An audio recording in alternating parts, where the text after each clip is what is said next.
Okay, this is a continuation on from the things. I guess this is a segue from the spiritual vocabulary, which I'm still going to be using in this recording, and talking about therapy of metatype and some speculation over some of the features within metatype, and also me talking about commenting on some of my past speculations and sort of updating those, and there is no way getting around this kind of speculation. In some sense, um, I have to primarily use myself, uh, sort of my self knowledge, as it were, or the knowledge specifically about my type, I guess, because a lot of this insight, it's easier to glean from um, observing people who have the same type as me, um, and how they relate to the world and such, and so it's easier to see it from the outside, to some degree, and then also obviously having exchanges with people, then one also can, within, let's say, the context of the exchange, can see a facets about oneself in some sense. So I've sort of introspectively tried to sort of collate some of that stuff, and it's important, I guess, that this kind of speculation that I'm going to get into, and as I'm linking it with other things, it can't be avoided, but it will be revised at some point in terms of when the field is more broadly sort of come together. But at least I can know enough about all the potential moving parts and all the facets that do exist, and then so even as I can't understand them fully or certainly in regard to myself, I know all the things that need to be taken account of, and so only when looking at other types will this stuff be able to be confirmed in some sense. So okay, let me just get into it. So now my type is a double circuit type in Metagram, and I have already speculated that the two circuits within the type, perhaps the very nature of it being a double circuit is not. I don't perhaps have the correct answer to that. Perhaps it doesn't exactly function in the way that I have speculated that it functions and that I've described that it functions. Um, but in some sense, if I'm right that they can operate as two independent circuits, sort of cohabiting the same experiential resource and perhaps potentially even communicating between themselves, and they are almost like separate command posts. That essentially what could also happen is I've also speculated that one of my circuits is a generalist circuit and the other one is a particularized circuit, uh, in terms of my subjective experience, and that the generalist or the universal one dominated the other one. Now, that might be a confusion of this other aspect that I'm talking about, the fundamental divide between the superego and the false ego complex itself. And in some sense that the superego is entracted into the false ego complex, and in some sense that distinction between the superego and the false ego complex might also be somewhat of a mislabel, and that actually the real distinction is the two threads in the 17 model, and that essentially, as I described it, I think quite nicely in the last recording that I made, that you have almost the present tense infinitive understanding, or let's say not understanding, but contemplative way of seeing oneself acting in the world, or acting in general, or cogniting as what you are doing in the present, that you know yourself to be doing something at the present time, in the present context, and how effectively that runs off of images, that essentially the self is objectified. Whereas almost ironically and conversely, that the record and the reference to the objectified self, which I generally think of as the past tense, that is the only sort of real, that is the perception of meaning, and that is and that is in some sense the greater universal context, as it were. And then I also sort of overlaid that the false ego complex itself, in terms of its structure, in terms of that you have recorded yourself as being embroiled in a particular complex, that you are crystallized, the image of the self is contextualized by that set of conditioning, by that pattern, of habitual thought circuitry, or style of thinking, which is itself, I've always analogized the false ego complex as to a circular emotional argument. That whole complex, in some sense, takes on, when I draw up the 17 model, I always have the one set of the one thread in green and the other thread in red, and the one in green I've sort of called the Spirit of God, the reference. It is the record keeper of what you have truly done, in some sense. So it's the sense that there is actually an authoritative context to something, to the meaning in your mind, and one must have an authoritative context in meaning itself. Obviously, someone's connection to the Spirit of God might be so poorly that they might not essentially be able to even know that they have a false ego complex, because they have tried to disguise it so much from themselves, and so it's so dysregulated that they can't even map what that consistency might be, or what that internal consistency is, even though there would often people that can't keep track of their own sense of what they are doing in terms of their reference system, in terms of the meaning context. They will seem the most consistent on the outside, in some sense, even if that consistency bears the mark of a kind of very base and crude kind of perhaps hedonistic comfort seeking or something. But okay, so anyway, the in some sense, the more, anyway, that's a tangent anyway, but so the reference system,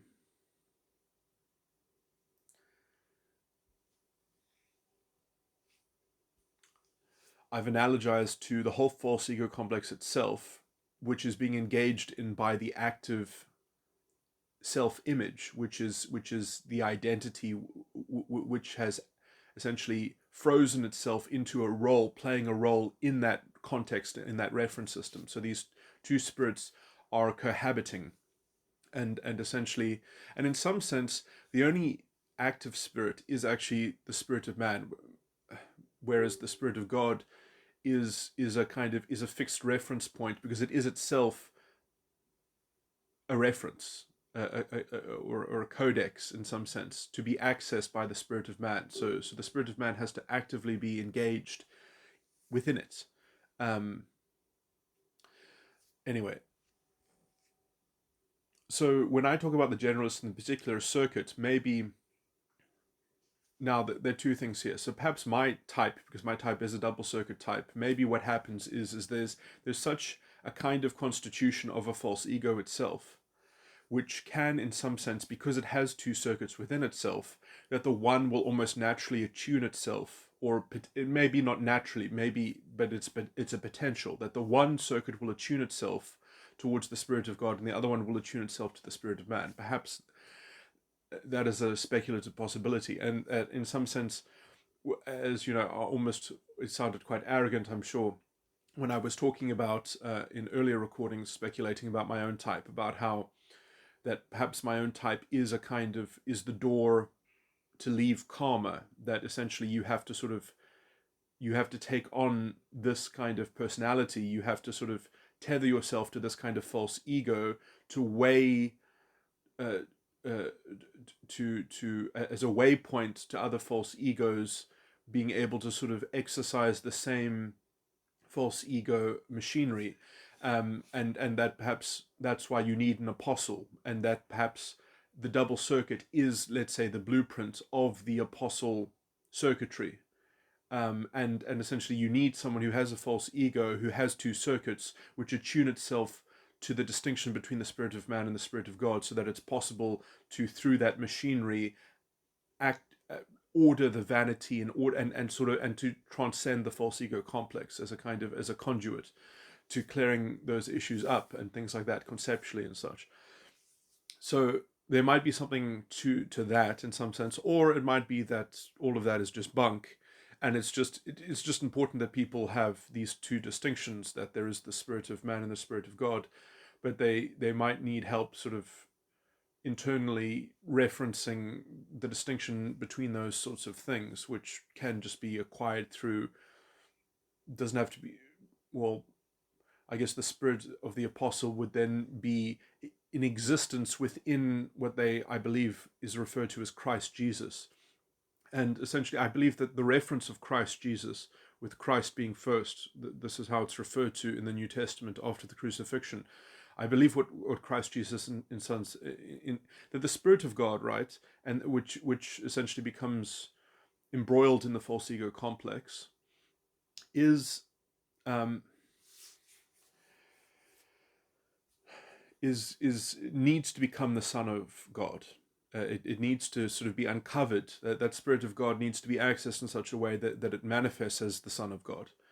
Now, the thing that actually shocked people in the scriptures, in which you can see that this is a point of sort of laborious contention, and this is perhaps also why Jesus was crucified by the mob for heresy, is that he wasn't just saying that his spirit was the Son of God. He wasn't just saying that, like,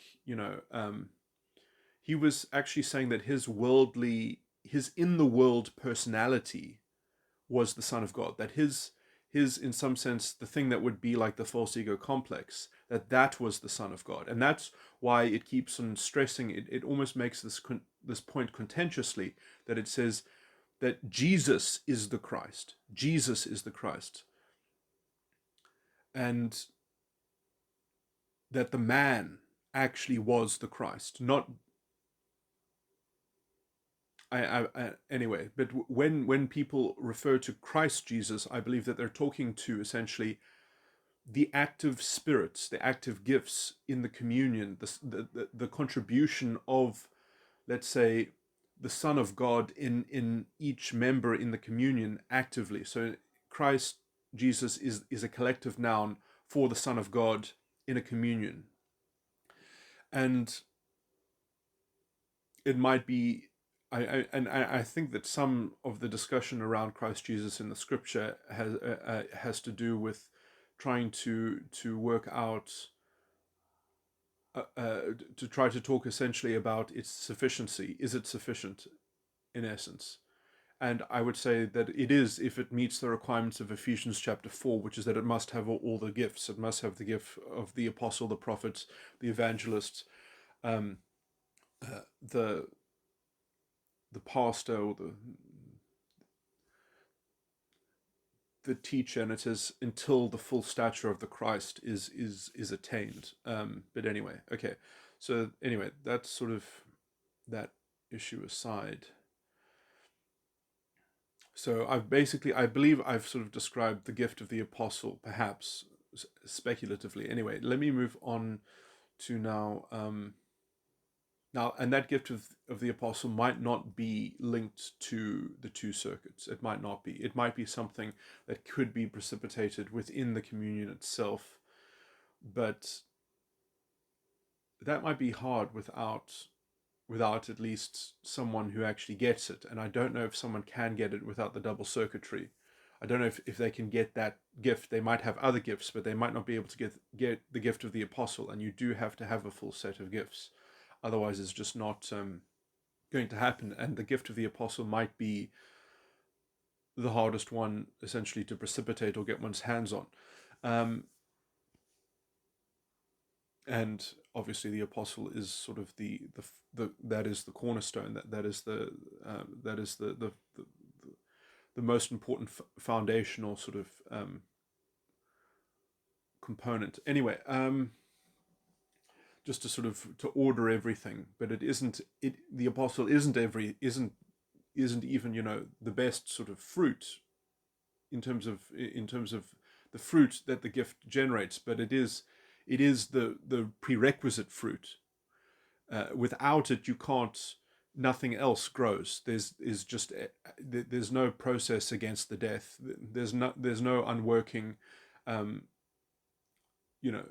Anyway, now in looking at my own, let's say, progress in some sense, perhaps all the gift of the apostle can actually hope to do is to get the vanity into such a state where it's capable of sacrificing itself. And that's interesting because I always named the metatypes after their vanity of their adult ego. And I have now also, I think, come a step closer to working out exactly. No, okay, well, no. And now I have to speculate.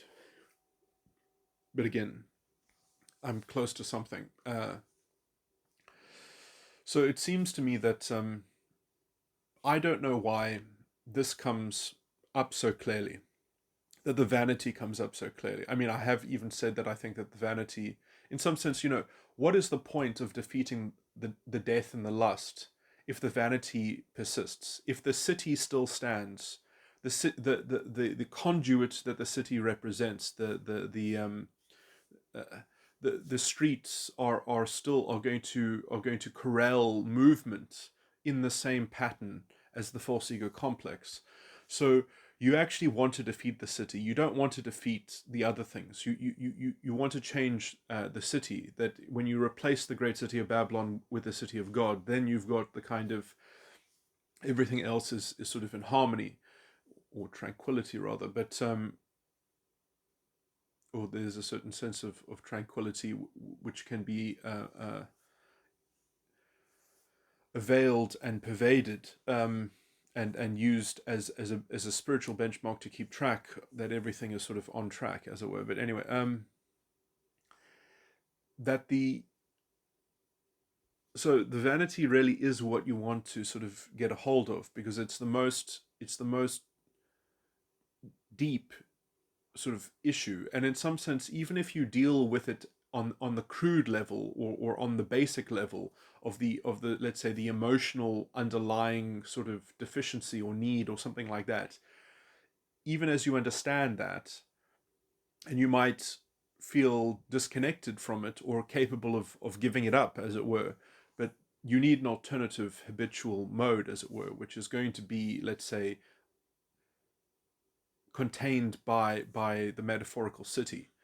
So it's the city that has to be sort of, that's the point of at which you want to actually deal with it. But I mean, everything has to be in the right place in order to deal with that, as well. But anyway, you know, it talks about the two witnesses proselytizing in the city, in sackcloth, and eventually also the witnesses get killed, but then they also get resurrected. But anyway,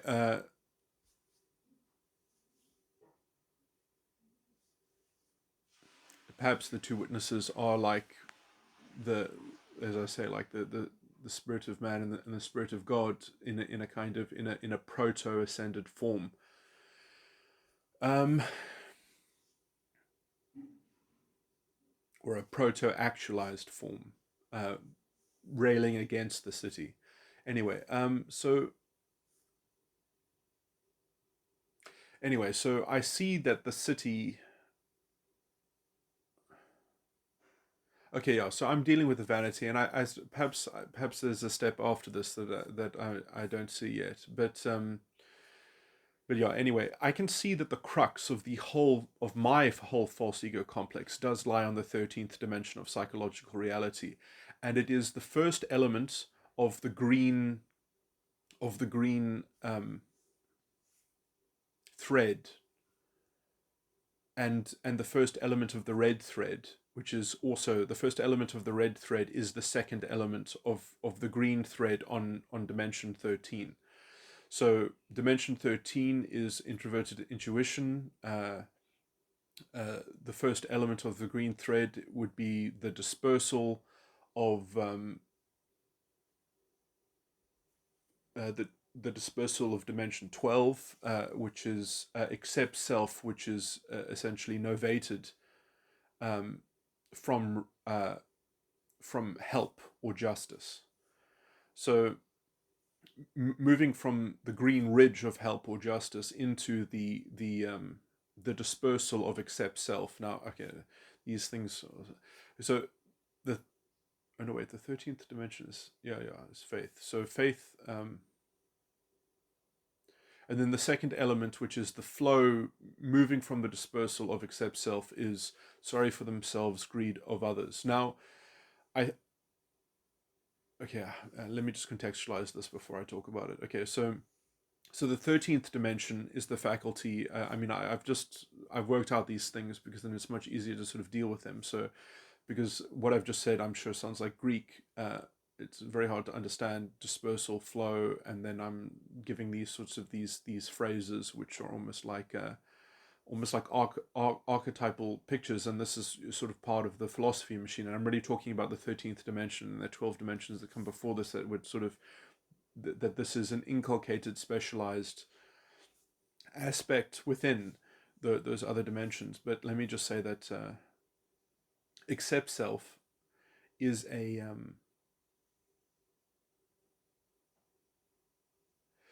it's accept self of why it ought to be or why it would be. Damn, all the air dimensions or the air elemental in the alchemical metaphor are harder to frame than the other ones, because it depends if you're talking about the subject or the object. That if you talk about it subjectively, what is accept self? Then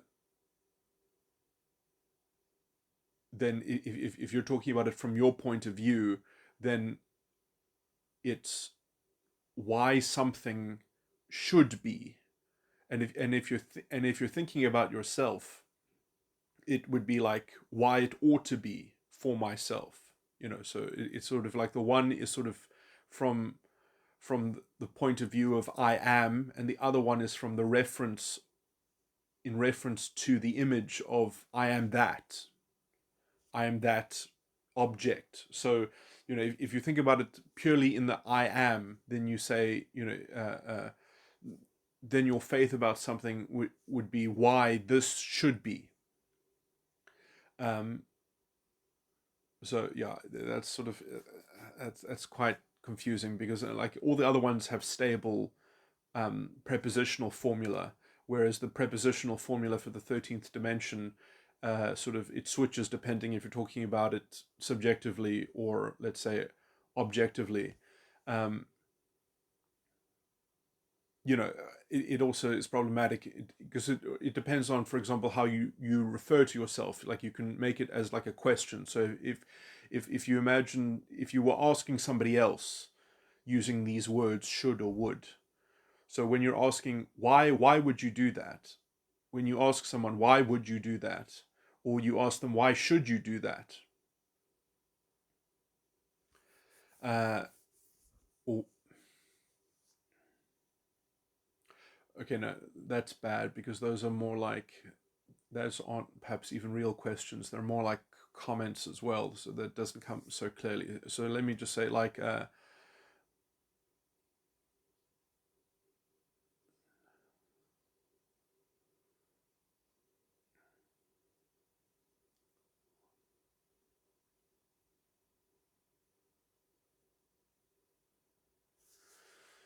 do I make that more of a question?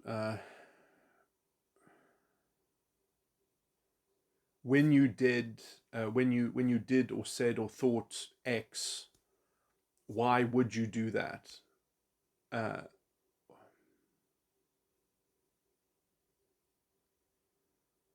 No. It has to be hypothetical actually, because it's ideal. It's air.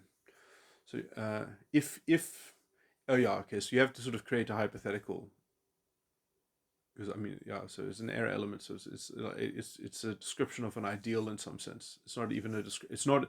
You see, like this is the problem, because there actually is a faculty why it should be, and that's the sixth dimension, and why it should be in that sense is a uh, is also slightly ephemeral in some sense, but it because it's the water dimension, and the water dimension, in some sense, is always kind of like the past. It's always in reference. It's a rationale, whereas the why it should be is a principle. So, like in the context when you're asking why should that be, you're asking about a general principle. You're asking for a rationale about it that is like that is somewhat universal, and it's actually the lesser of the greater in the realm of the intelligible in the divided line. But why it would be, you're just asking as a pure ideal. Um, but then essentially you can also frame why it would be as why it sometimes grammatically it would be the same thing that you're asking about, or would be framed with the word should. The problem is that the rationale and the intellect, the realm of the intellect, in some sense, because you're talking about an ideal, how you sort of label it, or arrive at sort of accessing it in some sense, it does sort of defy language to some extent, because it is fundamentally, let's say, subjective. Uh, and then when you're talking about it, you can also objectify it. Um, and so in the illustration of the ideal, you might grammatically refer to it as should, uh, um, or you might use the word should in order to refer to that same sort of thing that you're asking about. But essentially, anyway, why it ought to be, why it ought to be, is an article of faith, is an ideal, in, intellectual disposition, or categorization, or sort of it's kind of like a pantheon of ideal forms in some sense. It's like these are the categories that I believe are operative, and in some sense they're kind of, it doesn't they don't have arguments. You either have the categories or you don't. You either have, let's say, the capacity for furnishing light on those categories in your mind, or you don't. You have a recess to have them be contained there, or you don't. And in some sense, like that capacity, that faith can be unlocked, it can be expanded, it can be but it usually can be worked open through expanding rationale in some sense, because it is the you wouldn't even know that you had an intellect unless you had a rationale serving it in some sense. And so it's the, let's say, the fruit of the faith you comes out in sort of manifests mostly on the sixth dimension. But anyway, I'm just, which is why it should be is sometimes used to illustrate why it ought to be, in some sense. Anyway, moving on. So accept self in the context of why it ought to be is dispersed, so that the flow of sorry for themselves or greed of others. So the sorry for themselves, greed or others is the alteration of the state of accept self. So you're sort of decomposing accept self in order to create the change of sorry for themselves, greed or others, and then essentially in the midst of that field of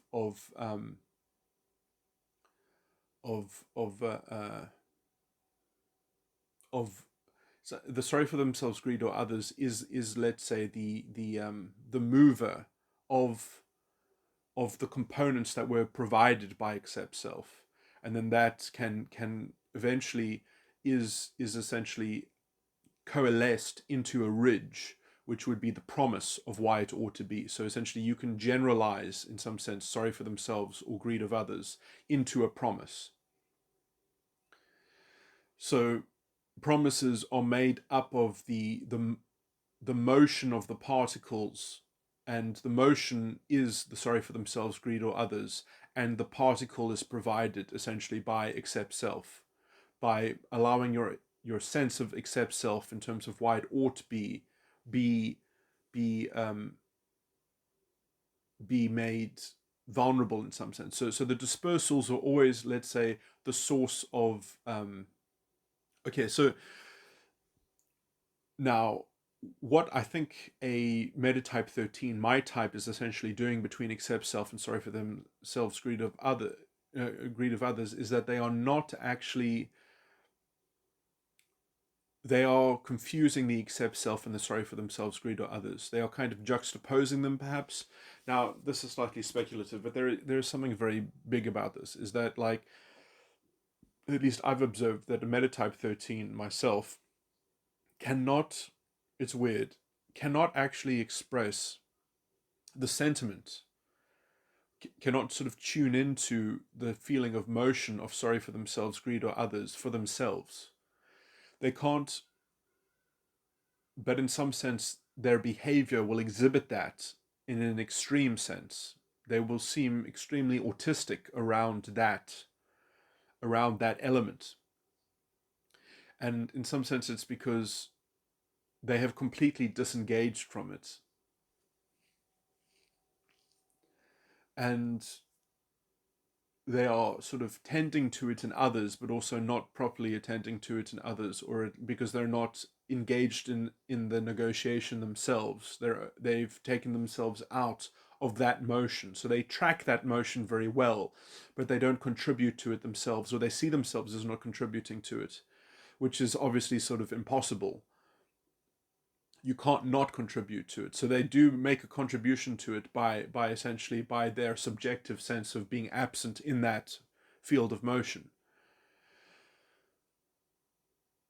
So in some sense, they make too many promises or something like that. Would be another way of sort of looking at it. And in some sense, it's because, and this goes perhaps to the dimension before it, that their accept self is part of a chain of thinking that was even in an undermined state from the 12th dimension. So but essentially, obviously, there are problems above this and there are problems below this, because, but as I said, that this is essentially, this is the crux within which all the habits and the style of relating to other people is, it's locked into it. The problem is, you see, this is the problem, is that because the problem exists below and above, but you have to actually have a point of contact at some point.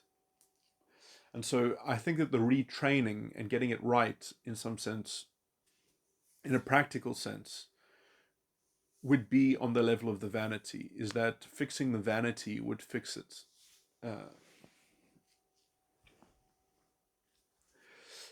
By a kind of cognitive behavioral sort of therapy kind of strategy would be to do this on in terms of the vanity. A cognitive behavioral therapy form of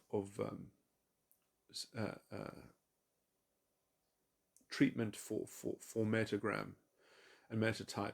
Well, yeah, I guess technically this is just metatype, but anyway. So now let me just think about so I still think that there is a so if the so yeah, but then I guess now let me just try and talk now also about the Son of God and the Son of Man. So there were some things that I wanted to clean up.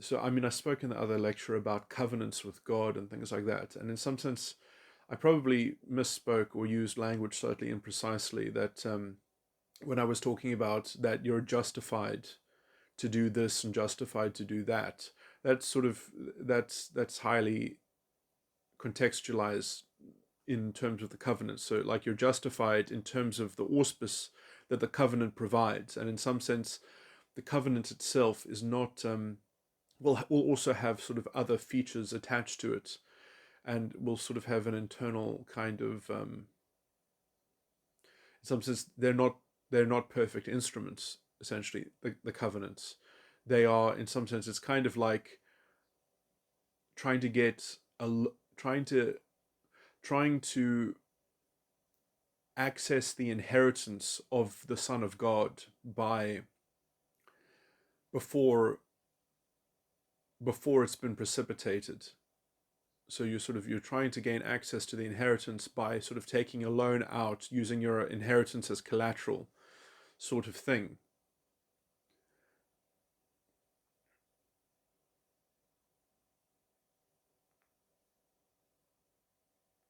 And in some sense, it's also,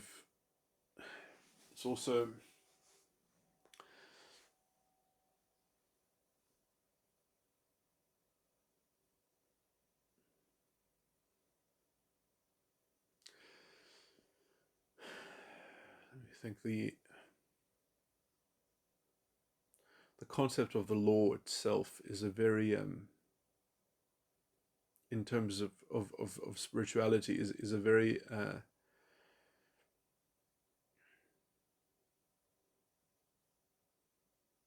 well, rather say the concept of justice.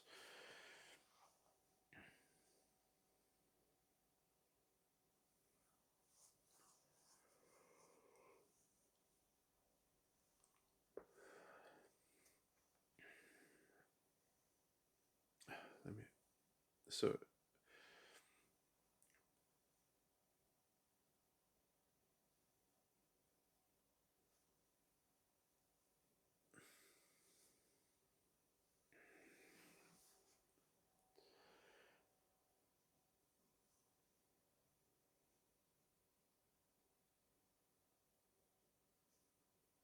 I guess I wanted to make more points about how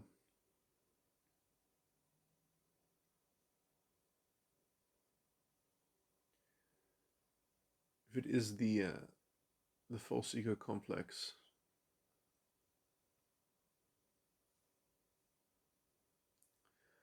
it is the malformed and abused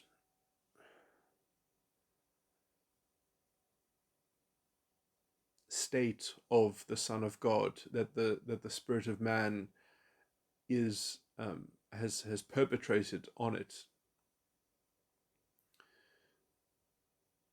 And essentially, so I mean, and then again, the spirit of man is this base spirit which you ever can't ever defeat, but you have to learn how to sort of, when I say you can't defeat it, you have to continually overcome it. You have to die daily. You have to crucify it, and that's a but and precipitate it into the Son of Man. That it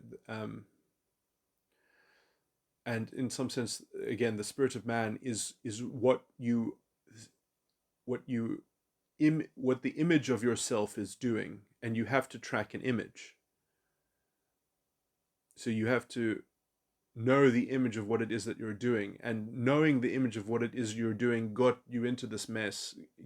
Was the fall itself, because it was unbridled knowledge. It wasn't properly structured with the forbiddenness, because there are forbidden things that must be understood about when you're dealing with an image, because essentially otherwise you destroy the Holy Ghost. And that is what precipitated the fall, was that the active image that people, the problem of the fall is not a that's so far out from what I'm talking. It's not historical. It's not something that happened. It's something that is happening, that you are doing with your mind, and it is how your mind is functioning. In some sense, it is an active. But people are actively engaged in the fall. They are doing it psychologically, and they are doing it in the present tense. That is what the spirit of man is. And so the spirit of man is doing something with these images on an ongoing basis in the present context. So that must be that needs to sort of that needs to be precipitated into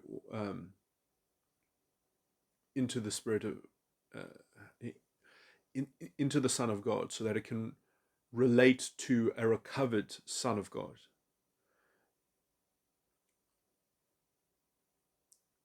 Or redeeming the false ego to be the Son of God. So in some sense, it is that active way of thinking that is the, so you might have a habitual reference system of the context of how you make meaning of the world that is complicit with the spirit of man, and it's not, and it would not facilitate the Son of Man.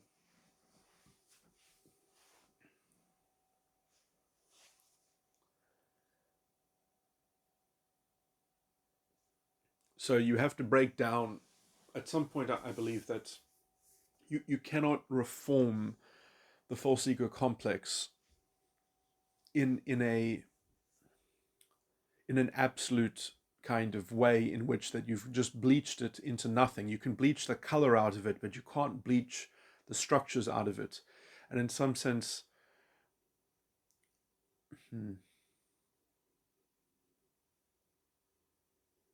that it's going to be walked away. So the blood of the saints is going to be recovered from the great city of Babylon. Um,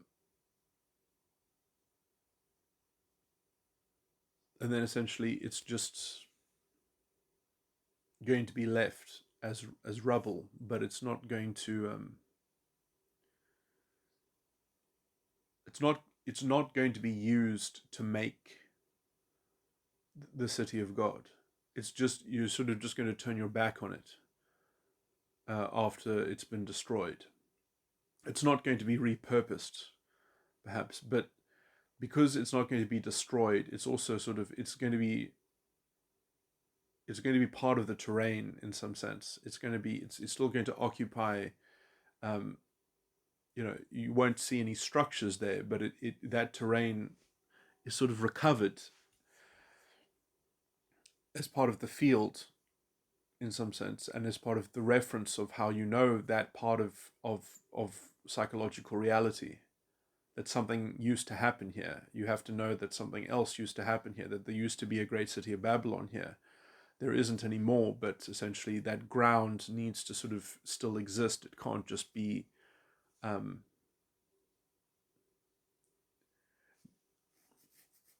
anyway. So the kind of the redemption of the earth, as it were, in relation to that part of the ground. Anyway, as the so the first thing is that the vanity must then be the point at which that that the false ego complex is overcome. So the city must come, because there's no point in making war with the beast or the woman or something like that. If you have to destroy the city, otherwise the city is still working with its commerce and its value system, and so what is actually, and so it's the spirit of man that needs to really be put under the yoke, and conform to the Son of Man, to the way of the Son of Man, as it were, and that needs to work with the vanity. It can't work with something else. That needs to destroy the Son of Man needs to destroy the great city of Babylon, essentially, and there's no point for the Son of Man to work on anything else. So when you've got that level of the polemic clear, because you see, if you try to sort out the lust or the sin or something like that, I mean, it's very problematic. It's like a paradox. It's like a circular tautological conundrum that will just keep on reviving itself, because the sin is actually one of the best things in the false ego complex, because the sin actually gives you a tiny glimmer into into the you before you created it.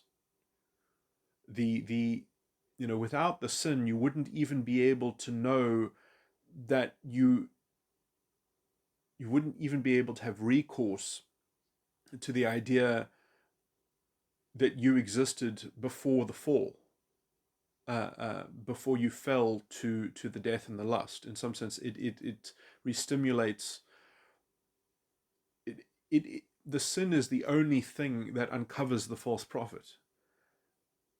If you don't even, if you didn't, if you just tried to sort of not sin or something like that, if you weren't in contact with the awareness of your own, yeah, I mean, people, when I say sin, people don't even know, I guess, what I'm referring to, because the words have been corrupted so much. Like, sin means to miss the mark. So if you think that you're not sinning, then you think that you're not missing the mark, which means that you think that you're perfect already, or that you're doing everything that you can, or that you're in the perfect picture or something like that. And so when people say, okay, well, yeah, I still believe that I'm a sinner, but I try not to. It's like, what, I don't know what that even, you try not to sin. You try not to miss the mark. The problem, it's not, you should, you should, you, I'm sorry, but that's just a very sort of stupid way of thinking, because the reason why you miss the mark is because the mark is wrong. It's not because you missed it. The problem with the false ego complex is not that you're not hitting the mark, and if you just hit the mark, then it would be fine. It's that it's impossible to hit the mark, because the marks that you produce are themselves fundamentally flawed, and they have the lust and the death baked into it, and which means that they will never be able to be hit, because if you hit the mark, then you would essentially just have learned essentially to make injustice just. It's oxymoronical. You would have had to, you would have had to make lies true and deception, uh, uh you, you know you would have to invert meaning. um you would have to make good bad and bad good. um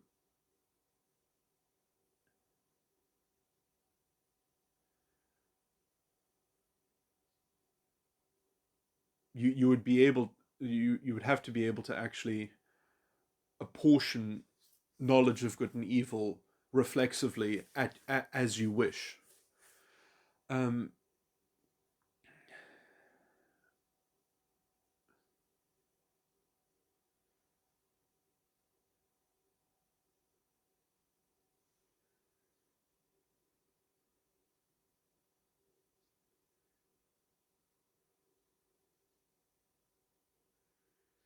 which is not,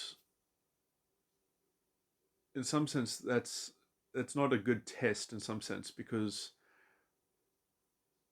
that, you could say, is the mark of the false ego complex, and it's actually very hard to locate that within a lot of states of the false ego complex. You can't really make that out quite easily. It's ironically very clear in the fascistic sort of borderline personality disorder. It actually, that element actually becomes quite clearly manifest, because they have this very open propensity to make reality afresh and push the reset button.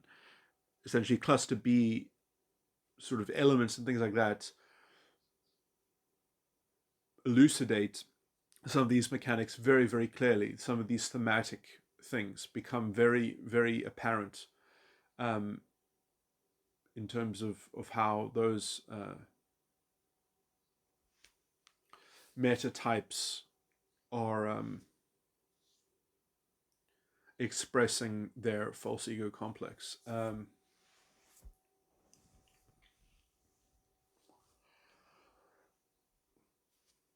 Anyway,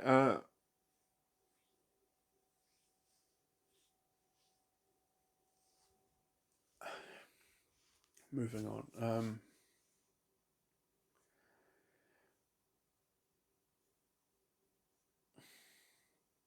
So anyway, so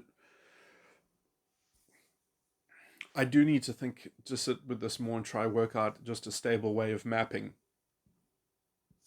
the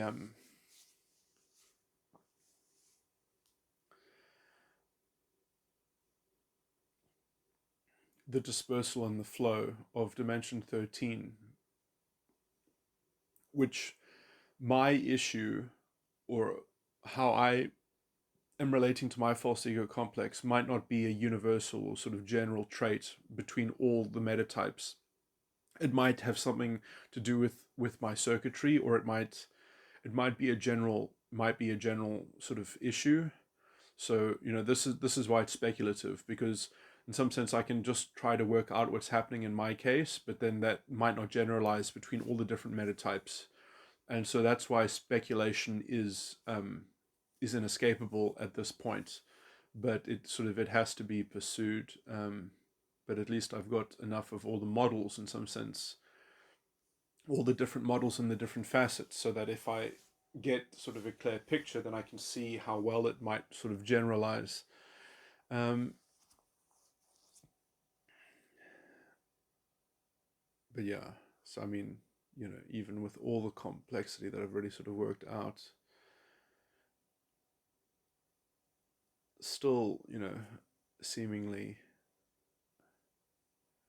plodding forwards with, I was going to make claims at the beginning of this video about, like how you can't even touch psychology unless you're a serious theoretician. It's not like, yes, yes, people can peddle bullshit, and they can spin yarns and things like that. But I mean, if you're not a serious theoretician, I mean, there's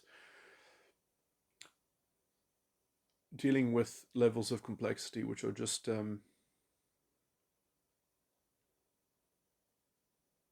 are never, nothing is ever going to change unless real intellect is applied to the field. And psychology has always been impoverished in general. The youngest field, probably, in some sense, or the most undeveloped field. But I mean, that's also because it is essentially the hardest, and it's never going to be cracked by neuroscience. It's never going to be cracked by some kind of it needs philosophy. It needs what was that phrase that I always used to say, that the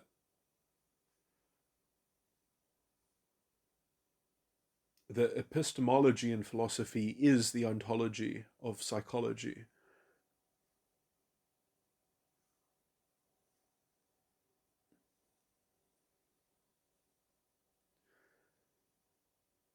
And that's why, essentially, a deep theory of mind, which is what my system actually is,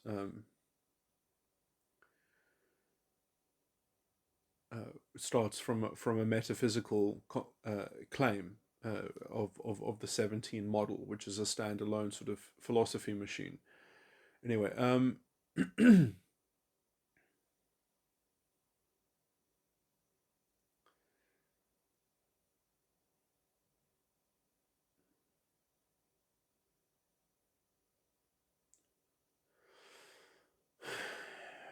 was I saying? It's interesting that I said dimension 13 and dimension 6, because dimension 6 is also just before, just before the start of my false ego complex, because I've always believed that my false ego complex spans from dimension 7 to dimension 16. 7, 8, 9, 10, 11, 12, 13, 14, 15, 16. Yeah, that's 10 dimensions. But again, that might be something that is just to do with that's just like, it might just be a sort of symmetrical sort of thing. I mean, I've always thought that Moses was a metatype 13. Anyway, and that he knew a lot more than what even the scriptures would sort of suggest in some sense, and how he went into the law, as it were, was a considered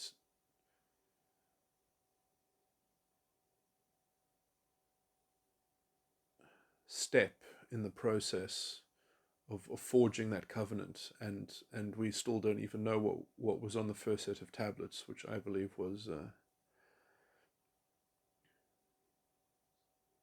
a different kind of culture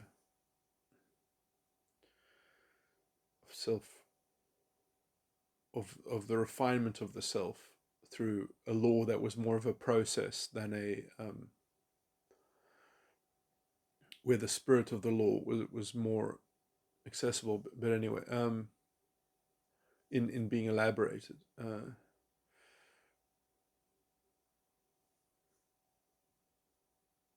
let me just see if I can say anything else. Okay, so yeah, so before I got sidetracked talking about stuff, let me just say that essentially that then I should probably take the two threads of dimension 13 and look at them. I haven't even named the last thread of so like the red dispersal in dimension 13, which is the dispersal of accept self. It's a dispersal of the ridge accept self, because everything changes when you go from red to green. So the red dispersal, sorry for themselves, greed of others, is the base material from the last, is the explosion of accept self. So from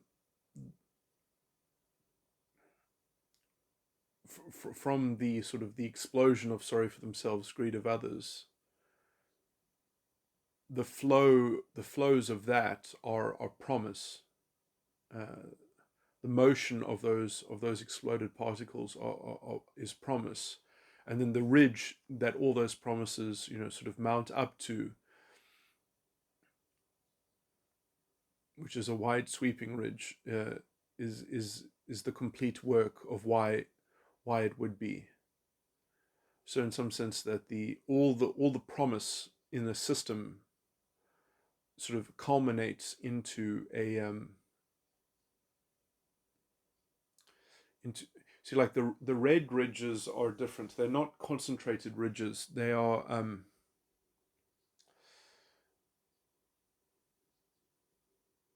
they're almost like tunnels in some sense, or a kind of maybe a pipe is a way of thinking about it.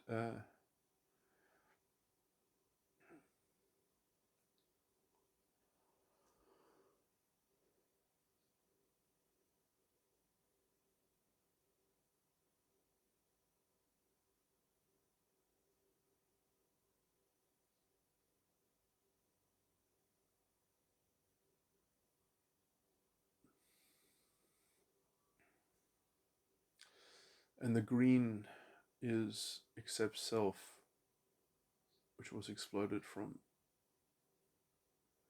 help or justice. Gets into the motion of sorry for themselves, greed of others, and then gets into that culminates into a fixed static ridge of promise.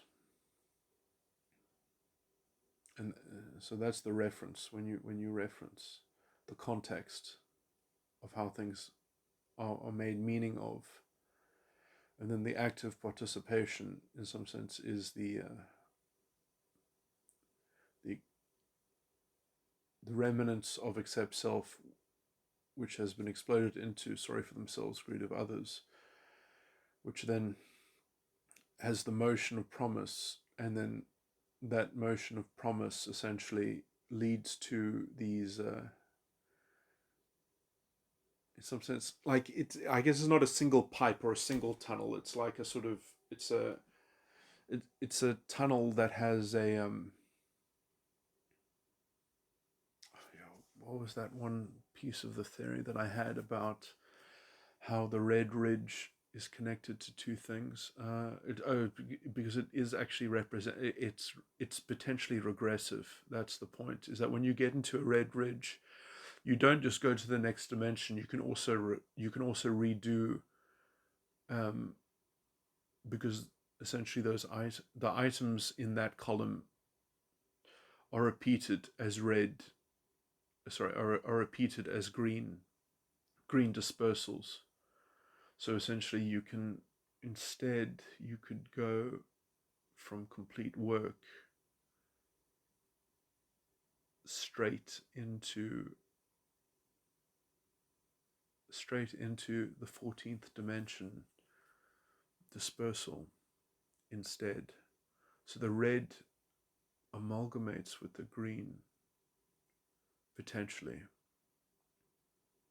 Maybe that's what is being skipped, is that it's the active sense tries to kind of invalidate itself by sort of just deflecting itself into the next green reference.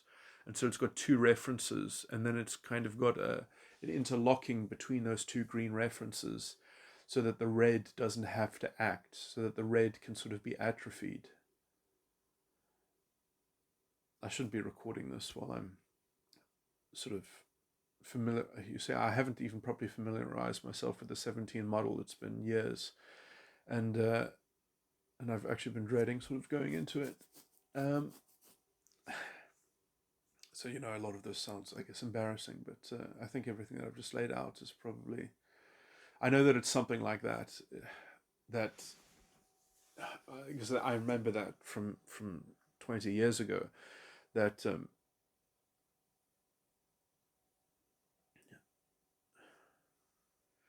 that there's a point at which that the two threads are substituting for one another, or the one is displacing the other somehow, or the one is leveraging. I know that there's a substitution. I've just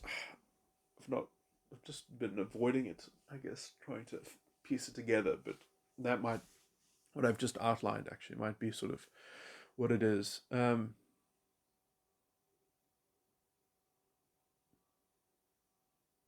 Let me just excuse myself. I mean, this is why I've been, I've been focused on Metagram, and Metagram was so hard just in itself, and that was so complicated. Now that I've come back to this, it's sort of. Anyway, let me stop this recording now.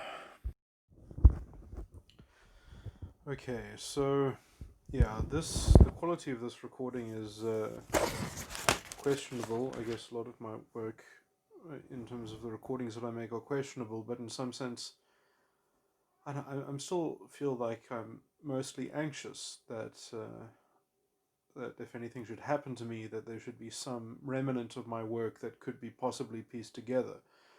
So I realize that the presentation of the things that I talk about is incredibly poor in terms of, well, if there isn't a visual aid, if there isn't a table that depicts what I'm talking about. So I will sort of narrate it, but if you want to sort of follow, you're going to have to write it out in some form so that you have something to track with.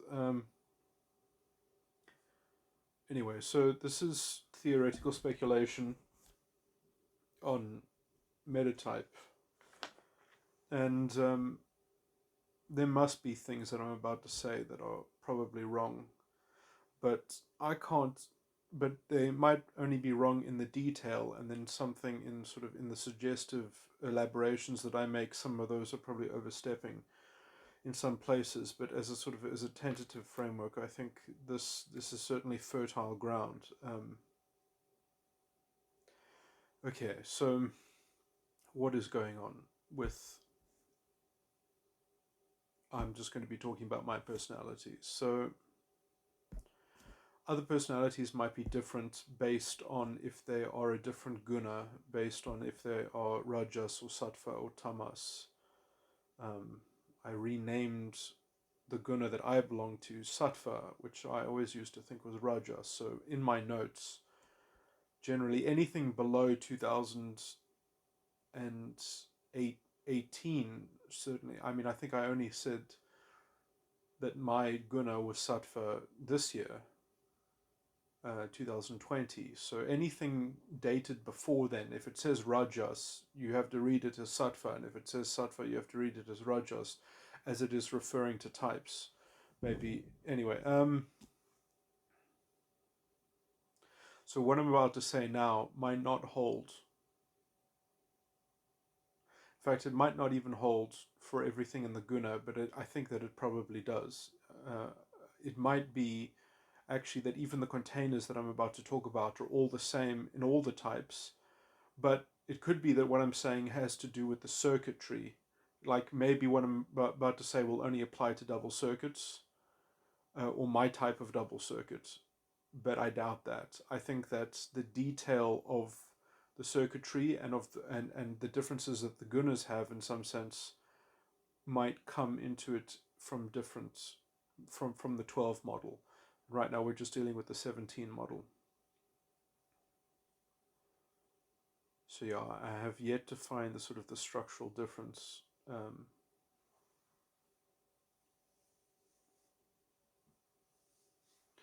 But as I get deeper into the 17 model and then link it to the 12 model, then that stuff will clear up. Anyway, so okay, what's happening with the 17 model? So I'm a metatype 13.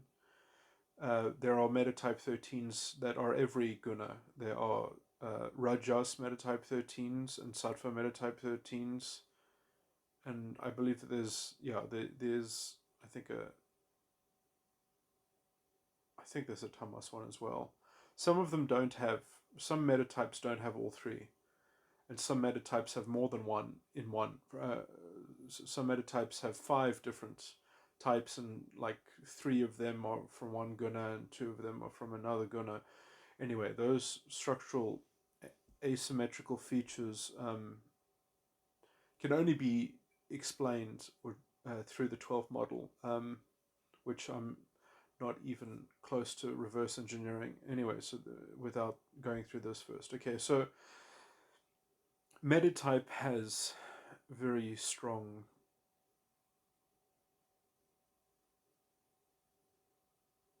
tools to understanding psychology, or personality rather.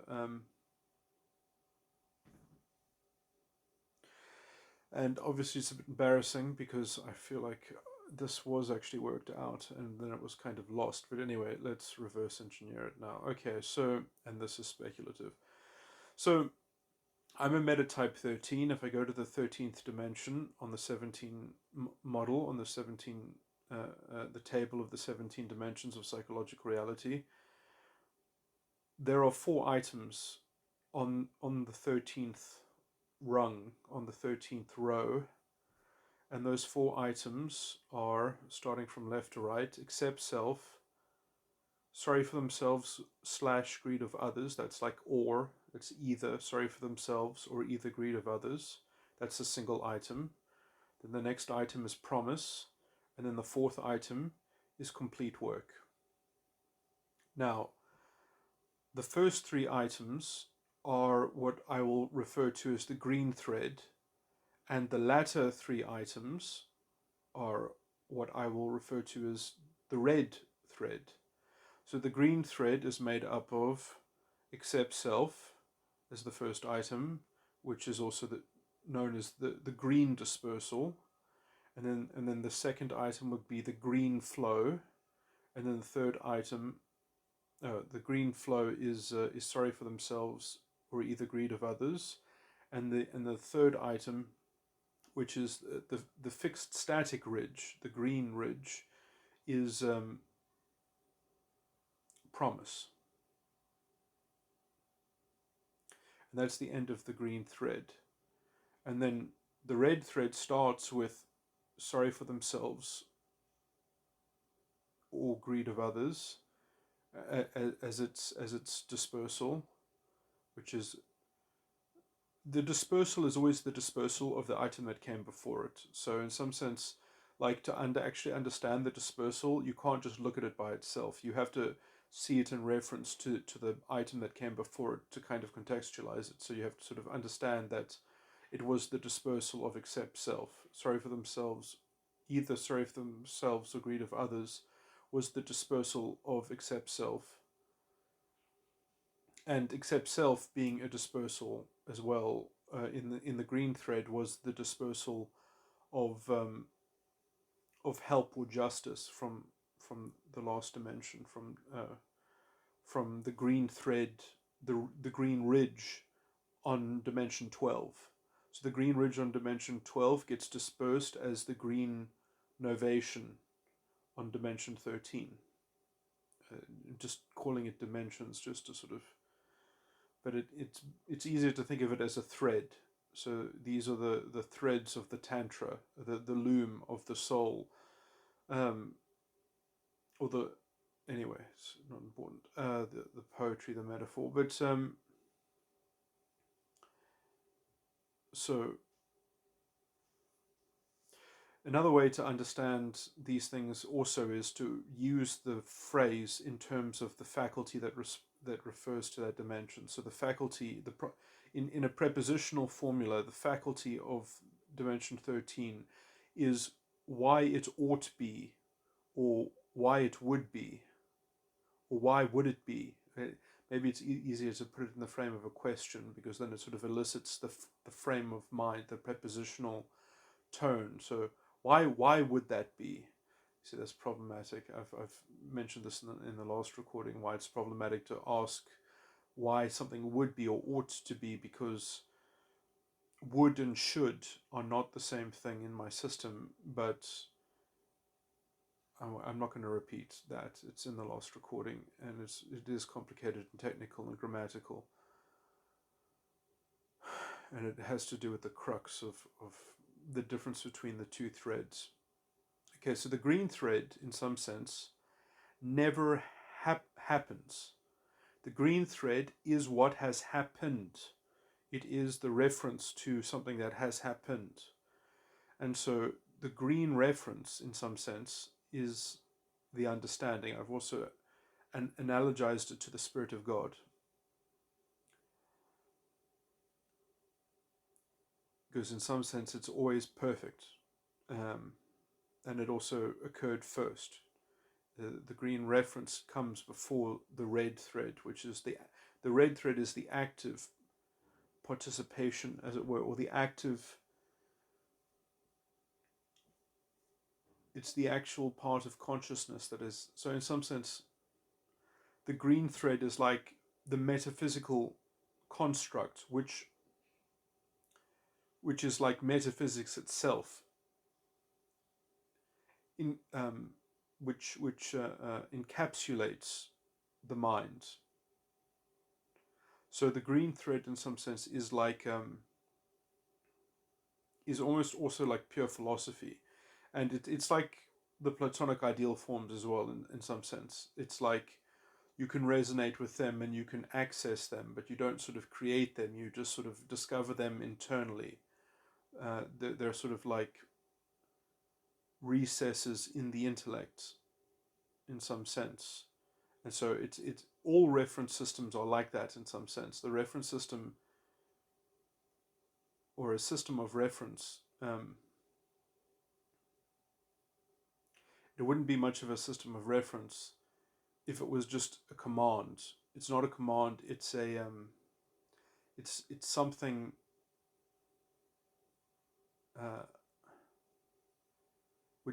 which can be witnessed actively in the present, because something has kept record of it, and you're not actively keeping record of it. You're actively depending on it as an intellectual substrate, as a metaphysical system, as it were.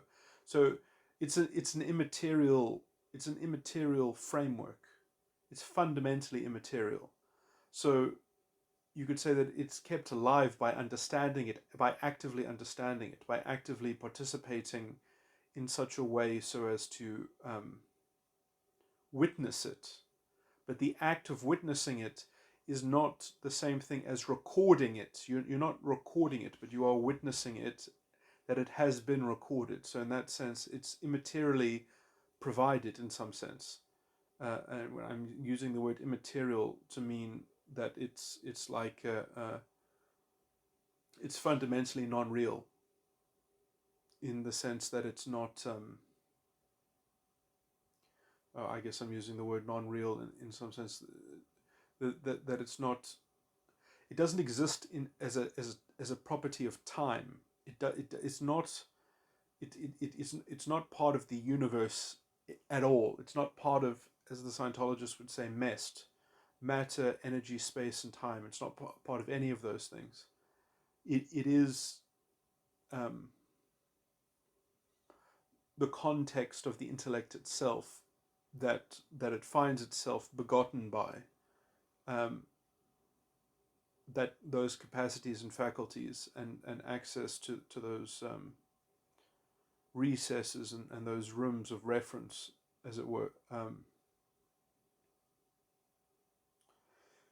perhaps it is something where you can sort of slightly be like a behaviorist, that you can access those rooms by just sort of acting in such a way as if you believed it, and then you realize that, like, that is how you think, because this is anyway. So in some sense, there's in some sense, the Spirit of God is the only true spirit, and the spirit of man is in some sense not even a spirit, but it is still a spirit. But it's like a hollow spirit without the Spirit of God, in some sense, and you have to do something with the spirit of man, which is a slight. You have to transmute it into the Son of Man. Anyway, you have to constantly crucify. You have to die daily. You have to constantly crucify the spirit of man, which in some sense is the fleshly thinking.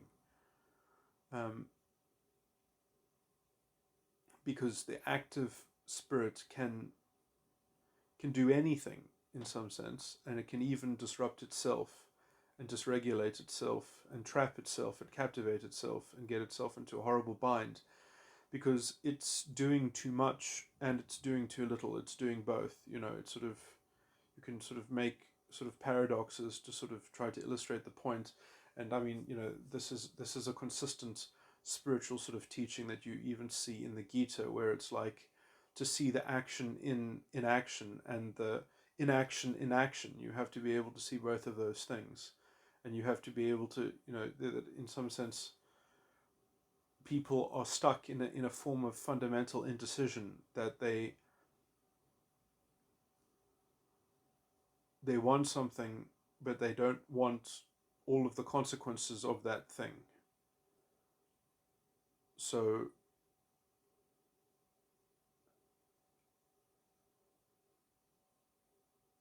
they've got a kind of a strange sort of that they've got an argument built into their activity, which they need something to discharge it. They're looking for a sort of a scapegoat in some sense to discharge that fundamental. Anyway, the analogy of disequilibrium is not that useful.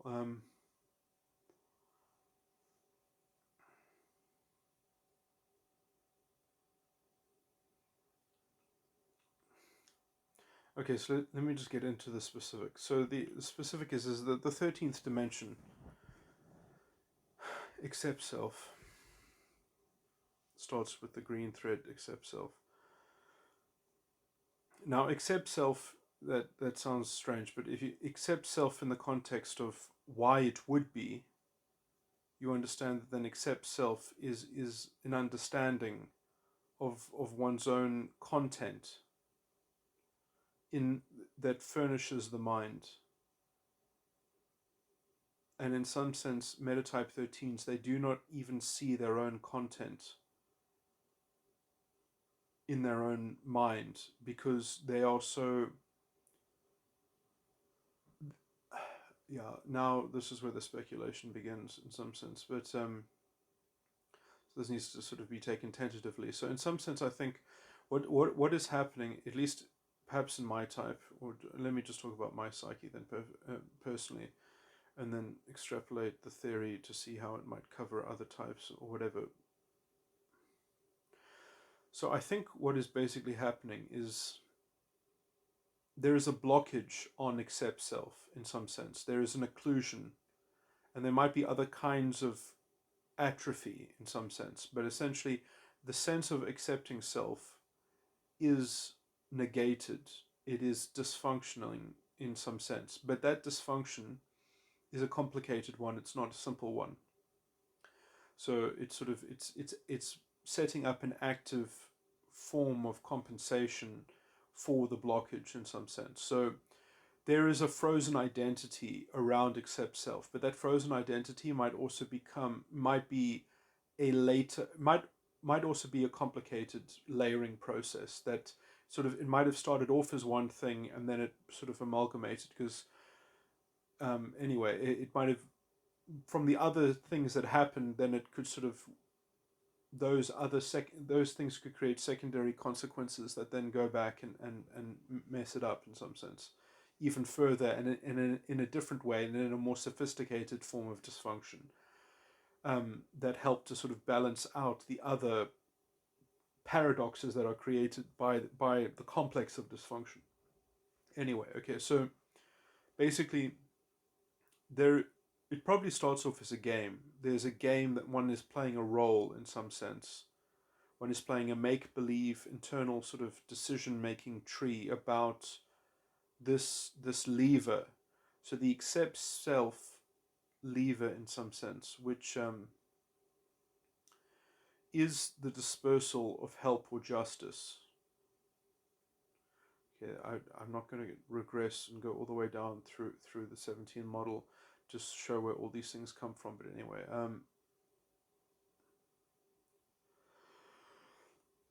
you have to remember also that all these things on the dimension 13. This is introverted intuition. Anyway, so the accept self of why it ought to be or why it ought to be.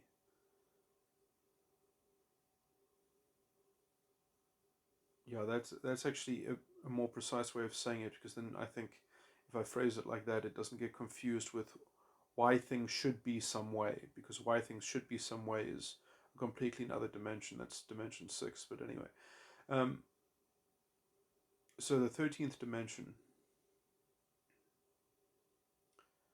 the accept self in terms of why it ought to be, accepting the contents of the mind, uh, or of the self is more than the mind as well.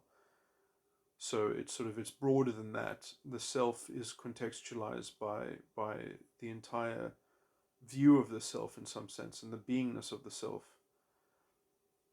And so like the intricate sophisticated arrangements within the self as it were and the are being occluded in some sense or frozen and blocked by playing a role in some sense and that role or that identity that is being played in some sense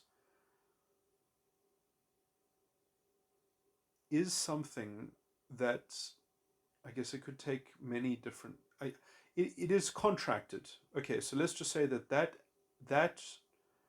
this faculty or this element of the 13th dimension has been contracted by the false prophet contract. And in some sense, it might not be the earlier dimension. It might actually be a dimension. The dimension that contracts it might be like 6 dimensions below it, or 4 dimensions below it. I can't. If we're starting at 7, it might be the 7th dimension that's contracting it, or the 6th. I can't remember. Uh, Depending on if you take the false prophet to be outside the false ego complex, then it would be dimension 6, I think. Anyway, so that would be, if that's outside the false ego complex, then that would be representative of the superego within the 4 sides of the mind. Anyway, um, so the accept self is contracted by a particular what in Scientology is called the engram. But this would be the basic engram. This wouldn't be just, there are lots of different engrams that one can have, but this would be the, and chains of engrams that are all linked, are all fathered by the basic engram. So, but anyway, the basic engram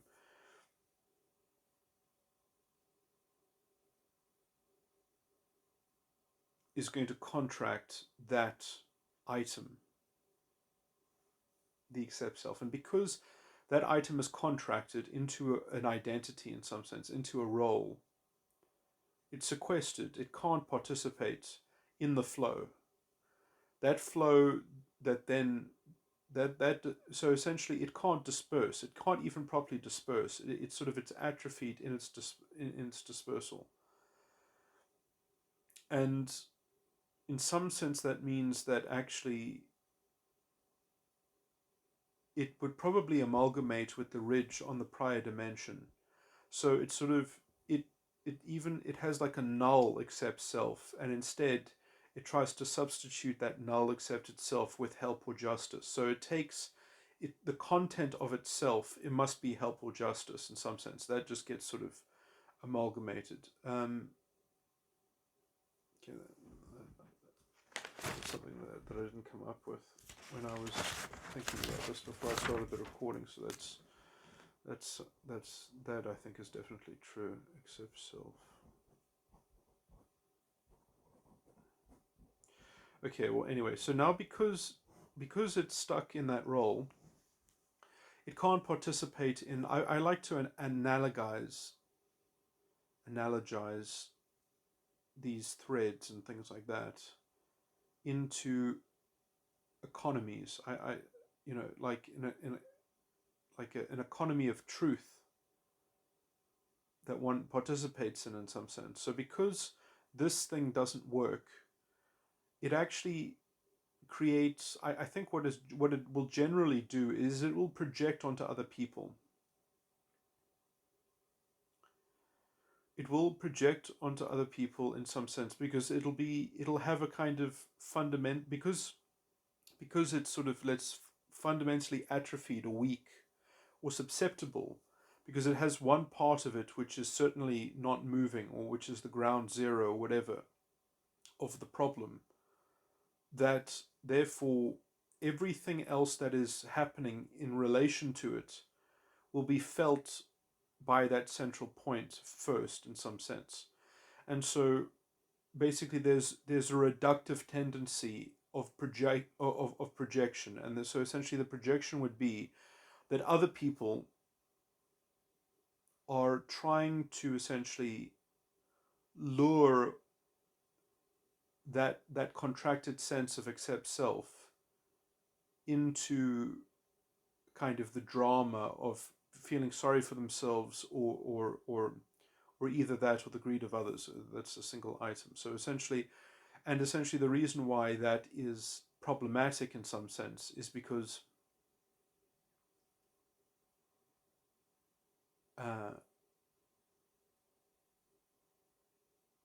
they are perhaps discussing that or participating in that field of sorry for themselves, greed of others. That's emotion.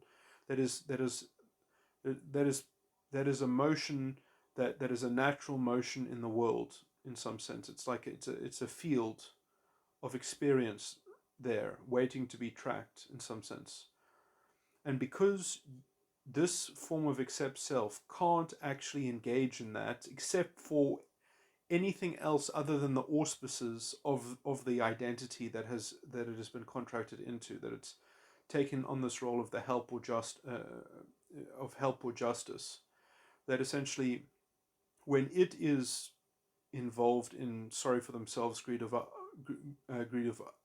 others, it is only representing help or justice in some sense. It's not representing its own accept self, because that is like a kind of void or a null, because it's been contracted.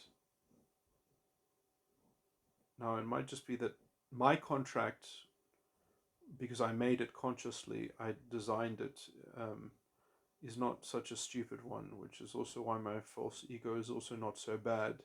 It's, I mean, all false egos are bad in some sense, but my false ego um,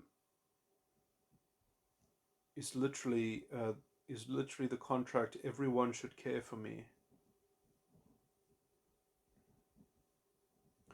which has a broadness in it. It has a potential grandiosity in it, but it also has a kind of messiah sort of complex there. But it also has enough breadth and depth that and freedom in some sense that it's possible to sort of and it's also capable of killing itself, which is the best thing to have about a false ego complex, is that it's capable of self-terminating, it's capable of sacrificing its contents. Um, and in some sense that's problematic, because if someone's false ego contract is capable of letting them out of it, then it's exactly what you see in the Full Metal Alchemist anime and manga, um, that if you have seen the truth, you can do more than lose an arm and a leg in some sense, because then the false ego itself can be mortified, but mortified to an extent um, that, because it's seen the truth and because it knows that it is fundamentally, um, it's peered beyond the veil and it's seen behind the door, and it knows that its existence in the world is but a pale, vacuous sort of form of self-delusion, that is just sort of wandering around for no reason, and then, it has to sort of forget that experience in some sense, but it has to forget that realization, because it's and the only way to forget it is to let it be absorbed by some part of the false ego, which then has to be cut off, or has to be separated. So you actually have to lose a limb in terms of your false ego, just in order to retain the rest of it and continue the self-delusion in some sense. That is what is being depicted in the anime Full Metal Alchemist, with the door, which has the tree of life, Kabbalah, or a, a good enough sort of symbolic representation of the Kabbalah. Um, on the door. But anyway, let me not get too sidetracked.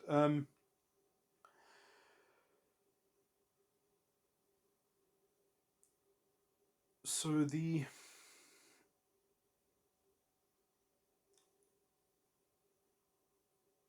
so anyway, the accept self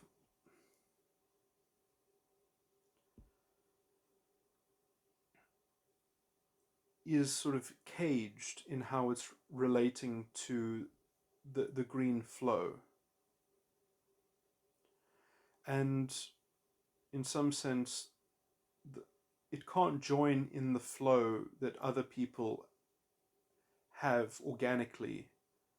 It has to try to manage their flow under this sort of particular auspice, under this fixed, sort of congealed form of engagement. So it's not a real participant in the economy of truth in that field.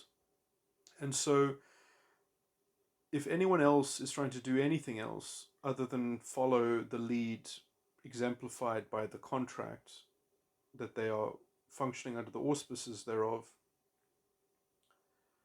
then you've got a sort of a clash of dominion. And in some sense, um,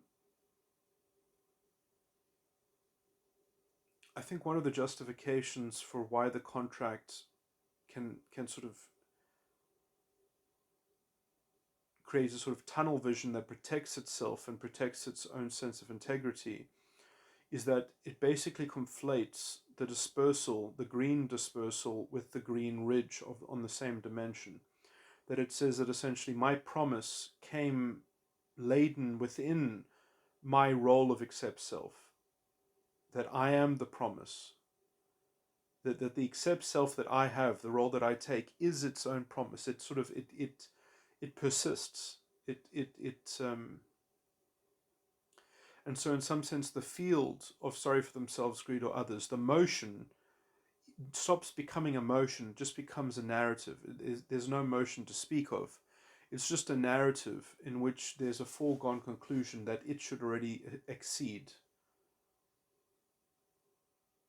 into the ridge that is essentially made up of the picture that is supplied by the role within accept self. And so, in some sense, this stops being a reference and it starts just being a hypothetical, imaginary session of uh, um,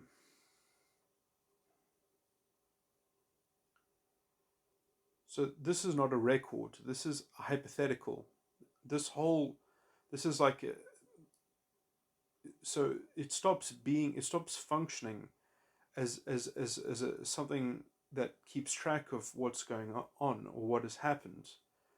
It starts being the aim. It starts being the objective in some sense. It doesn't track what has happened. It tracks in some sense what will happen instead. And it actually gets a kind of it gets dislocated from what's actually going on, and it sort of instead it sort of expects things that should happen a certain way in some sense instead. And so it has an argument against everything that doesn't go according to the script of this narrative, because in some sense it stops becoming a record and it starts becoming a narrative that is being subjectively recorded, or relativistically recorded rather. Okay, anyway, so that I think is important. And then in some sense, you see that there is this displacement between accept self and the promise. In some sense, the promise is rooted in the accept self, and in some sense, the promise is just the unfolding of the accept self, and the promise exists within the accept self. Now, that might be such a virtual sort of thing that it is not even worth saying. In fact, it's actually more profound to say the other thing, which is that the red set, now remember that the red set, the red thread, the red set of three, which is the red thread on dimension 13 that I want to talk about now, starts off with sorry for themselves, greed, or others as its dispersal. Now, in some sense, like the red dispersals are not the same as the green dispersals, because the green dispersals are dispersals of things that came to a head. In some sense, the green dispersals are something that has been smashed into a million pieces to create a new subject matter, to create a new particle which then can have motion within a new field. So it's the particles, the dispersal is the substance that makes up the motion, or that leads on to the flow. But you need to have a substance, a substrate first. And so the substrate is made from essentially the dispersal of the last ridge. But now the red ridges are not the same as the green ridges. The green ridges are like solid objects. The red ridges are not solid. They are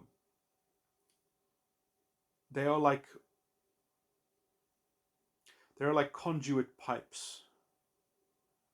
It's like a bank. It's like when you've got like in computers and things like that, when you plug in all those little connectors that are like on ribbons because they're in a row and all the contacts are lined up next.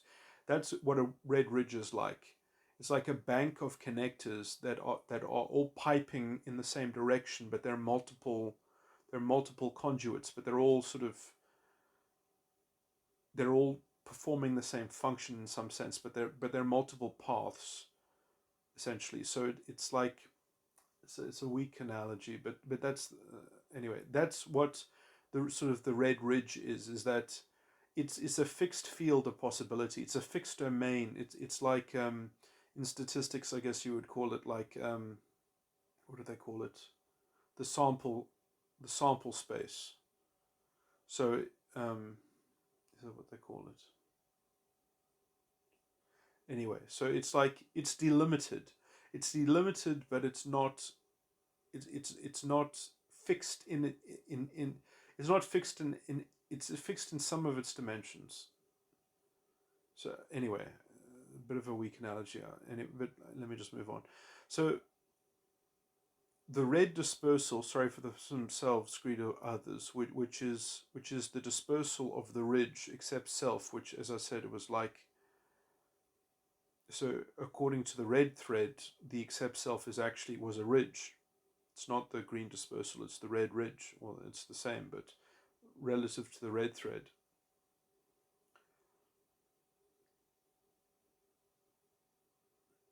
So the accept self was a bank of lined up pipes that were all pipes for sorry for themselves, greed or others, and then the red dispersal essentially takes those pipes and like in the ribbons of the of the computer ports which are lined up in a row and fixed together, they've been pulled apart to create a spaghetti sort of jumble of of uh, uh, of string, sort of different bits of string that are being tangled but also being separated and jumbled up and pulled apart. And so the red dispersal in some sense is that sorry for themselves, greed or others. So all these threads going in many different directions, and then the flow of that, in some sense, is that the way to alter those substances, the way to change those particles, is with promise, is with the promise of why it would be. So with the promise of why it would be, you can corral those spaghetti jumbles. You can change them. You can flow them into something else. And then that leads now to a new bank of a red ridge, which is the sense of complete work. Now the complete work on the red thread, again, it's an edifice, but it's an edifice that has it has like a wide implication. That's what it. So the red ridges are they're never fixed points that are all leading into a single point. The red ridges are wide sweeping, are wide swept ridges that essentially it takes you to a I used to have better descriptions of this. I need to start remembering them.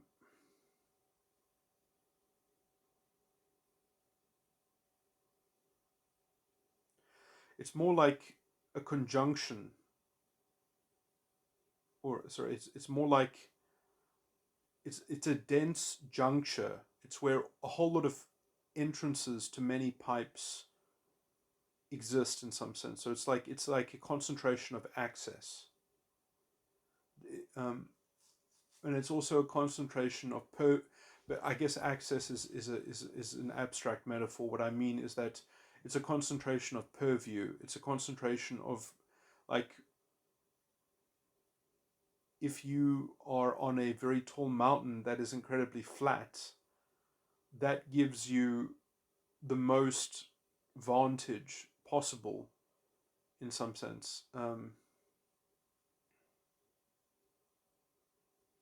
In terms of being able to see, but also have access um, to do something with that space. Because if you were on a mountain that was like a point, that was like a giant sort of roughly a kind of pyramid that led to a point, you would climb that mountain, and then the higher you got, and the steeper you went or whatever, and you got to that point, you couldn't do anything when you got there except be at the top. Whereas if you get to the top of a flat mountain, it's like you got some place to some you concentrated something, and then you get you win. Uh,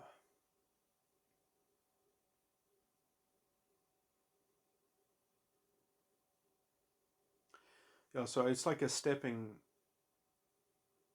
stone ridge in some sense. Now, anyway, so the red thread ridges.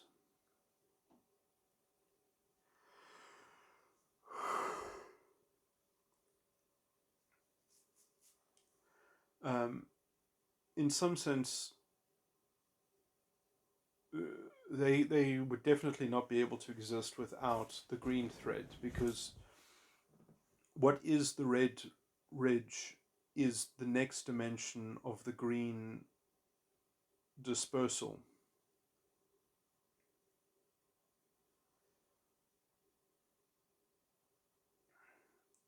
And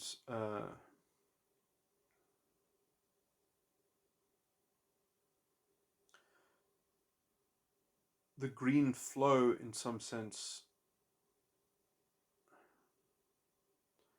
allows you to sort of get in underneath the red thread component. Well, I mean, in some sense, they both have this peculiar relationship with each other, in how they cohabitat and interrelate and hand off and between each other and such. But anyway, the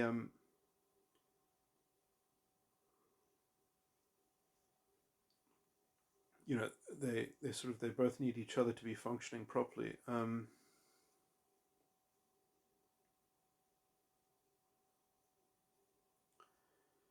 Anyway, let me not dither on that sort of tangent. So the accept self, the green accept self, in some sense, what that is also doing. Just remember that the green accept self is also, according to the red thread, it's actually relative to the red thread. It's the it comes from the earlier dimension.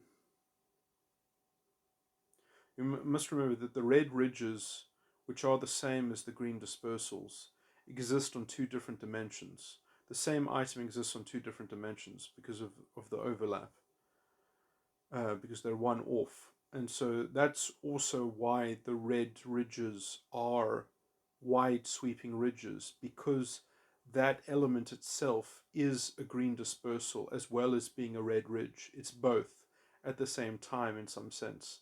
And that makes up the character of both of them in some sense. So it is, as I said, like these pipes, because relative to the green thread, they are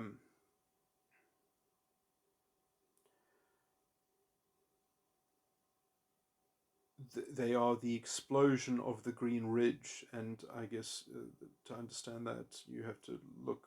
But I mean, the green ridge is also the red flow or the red change. So the agent of change, the active agent of change in the spirit of man, in the red thread, is the fixed static ridge. So it's a very concrete maneuvering. It's a very concrete form of alteration, um, in terms of the red flow, which is also the green ridge. And then the green flow, which is the red dispersal, is almost like a very sort of it's almost, it's like fundamentally rife with argument, because it's the red dispersal to begin with. So it's like it's the red subject matter for what will become the red alteration, the red flow. But as a subject matter, it's not really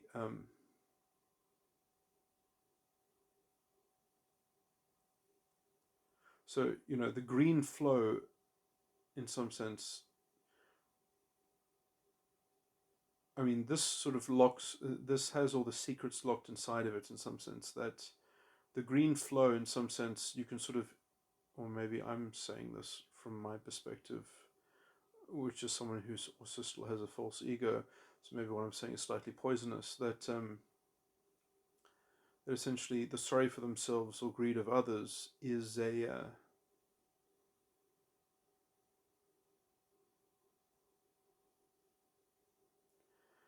has the I was thinking this, but I'm actually contradicting myself what I said earlier. So this probably is poisonous what I'm saying. That the sorry for themselves, greed, or others implies the promise that about it, but essentially that's the projective. That's the projective sort of sickness, as it were, that you see other people participating in this, and all you think about is the promise that it's extracting. And in some sense, but that sensitivity in some sense might be the basis of a spiritual gift as well. That essentially being sensitive on a particular dimension might make you your false ego in terms of when it's active in a communion, and it is like um, sort of accessing its spiritual gifts as a son of God, that it is using that sensitivity to sort of as an antenna to be able to monitor that flow in other people more so than others can. And in some sense, monitoring that flow in other people might also be so the 13th dimension is the dimension that corresponds to faith.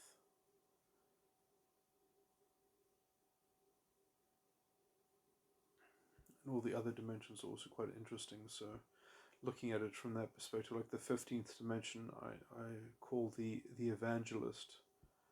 So using that same formula, it would be interesting to sort of see what that sensitivity equivalates to. If that sensitivity isn't, that I've just described, isn't sort of a poisonous feature. But anyway, damn, I haven't even gotten to the point that I wanted to get to.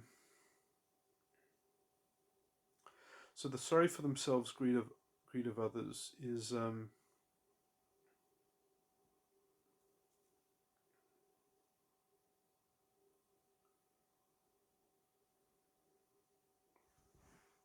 a red dispersal.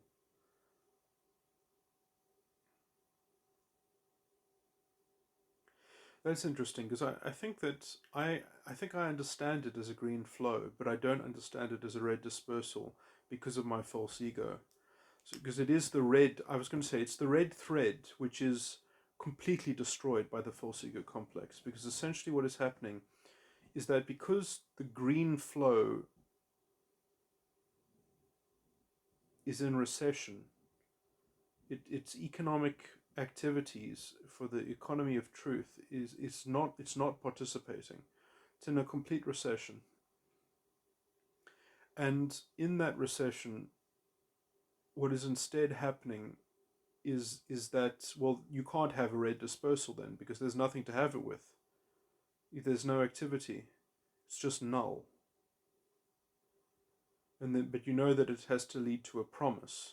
So the promise is just kind of this vortex of negative pull that you can sense from other people that is sort of that is eating away at your identity of your contract with the accept self.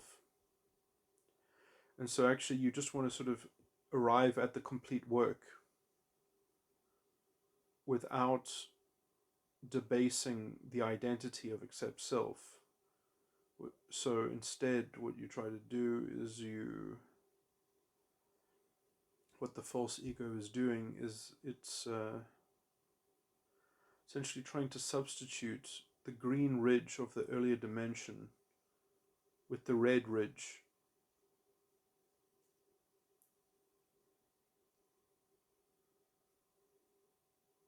Or said another way, because I said that essentially the green ridge is what is, let's say, the innocent looking role that the identity that is being adopted by the blockage on the green dispersal.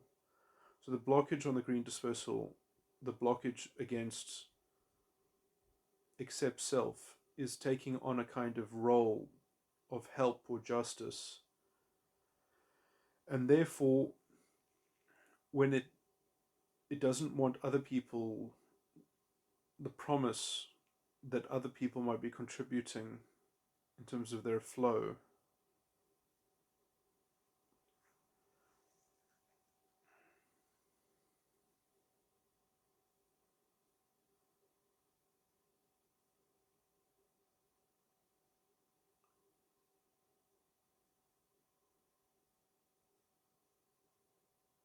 instead it wants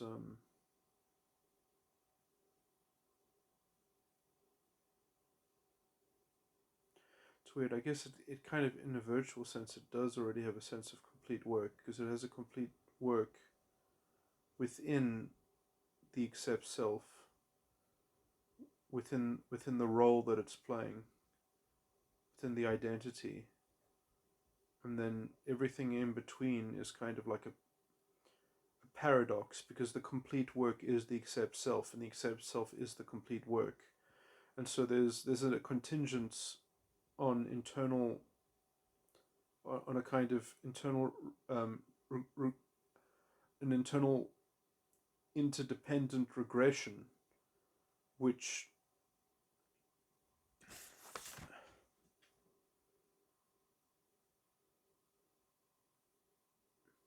so that internal regressiveness is going to be like,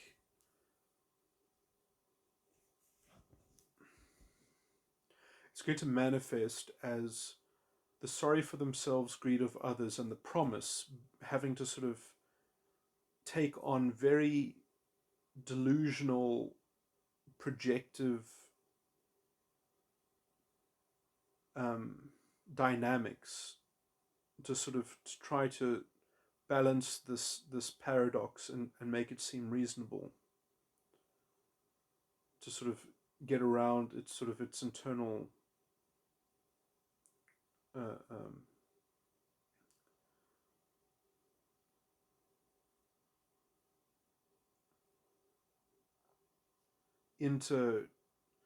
interrelated contingencies in order to sustain essentially the kind of the rationalization that accept self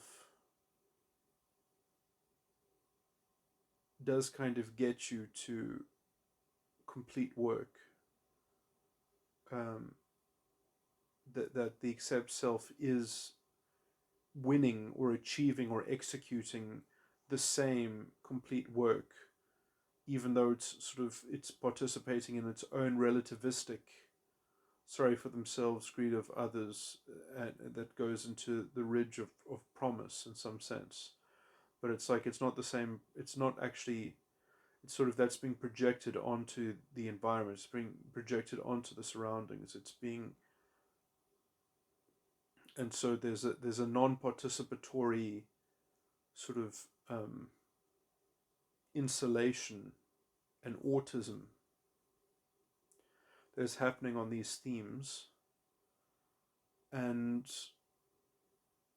I mean, I think the technical problem is that essentially it just requires the projection of sorry for themselves greed. It requires reducing everything that is happening into those terms of sorry for themselves greed of others, because everything will feel like that it's deriding the identity of the accept self into that drama, which it doesn't want to get protracted into, because it's already been contracted to have a certain auspice that it has to live up to, that it's obliged to live up to. And so it probably uses a tactic of using the green ridge from the earlier dimension as a way to just kind of shield itself, so that it can like try to do some work, maybe, in terms of the promise.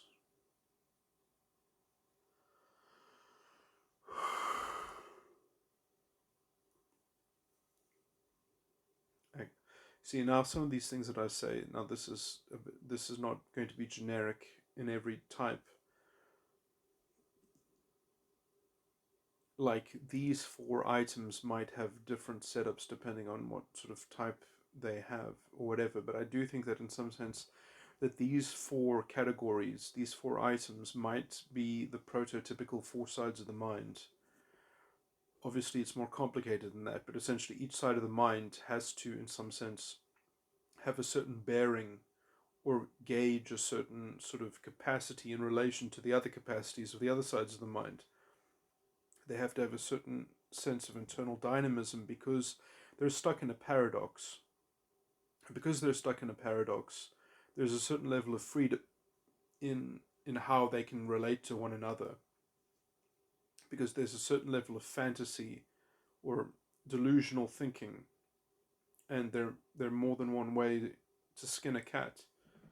In order to sort of achieve some kind of internal balance, although that's a very weak metaphor because it's not going to be able to ever sustain itself. It can only sort of defer the tension onto the next one, onto the next one, onto the next one, and just kind of pass around the buck between themselves within the particular sort of paradox that it's sort of being held in, before eventually sort of sinning and giving up, and sort of trying to re-stimulate itself after giving up something and starting again when it can't find a new way to pass the buck on from one to the other. And so in some sense that will create a pattern in which these elements themselves will start to take on more complicated aspects, and they will also become more interwoven with perhaps the dimensions around them. And in some sense, it can grow in both directions. It can grow down into lower dimensions, and it can grow up into higher dimensions. And the actual ability of the personality complex to grow both deeper and also, I don't know what I should say, if when it grows up in some sense, if it oh yeah, so wow, grows up, that's actually an interesting idiom.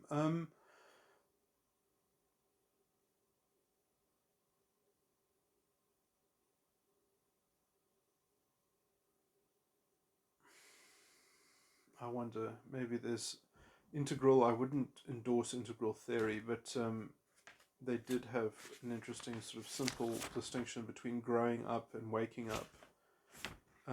And it might be that, let me just think which one would be which. Going up into the higher dimensions um,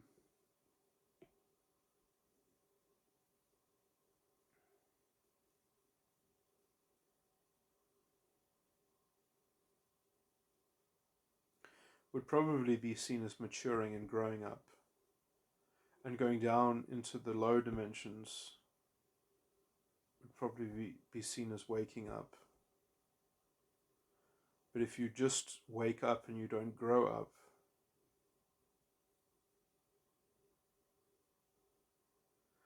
it's a bad distinction. It's too simple. Because the thing is that, like, I mean, I guess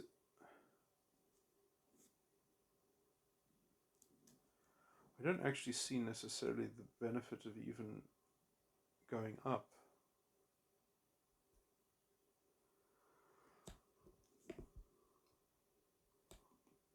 Except that when you go up, when you grow up, in some sense, it does actually give you more insight into waking up. Because the sin, you only reach the sin if you grow up. And you need to reach the sin. The sin, if you don't get to grips with your own sin, you have no motivation to even overcome the false ego complex or to transcend it. So if you just go lower and you don't go higher, then you would just essentially you would learn about the origin of your false ego complex, but you would have no motivation to try to stop it. It would be like, I mean, Jung had this problem when he was dealing with clients. He would always have to, because he would have to help them, essentially, he would have to help them sort of learn about themselves and self-discover, and then he would have to help them learn complicated things, and then it would be so heartbreaking because some of his clients, they would learn about their own mind and they wouldn't care. They did not want to change. And he and a lot of them would sort of move on from that stage, but it was like the stage in which you're supposed to get bored with where it is that you're at and that you actually want to sort of change it fundamentally, as it were, or sort of or realize that you're stuck in a drama that is on repeat. That your life is just a rehashing of some banal, internally obsessive sort of thing. But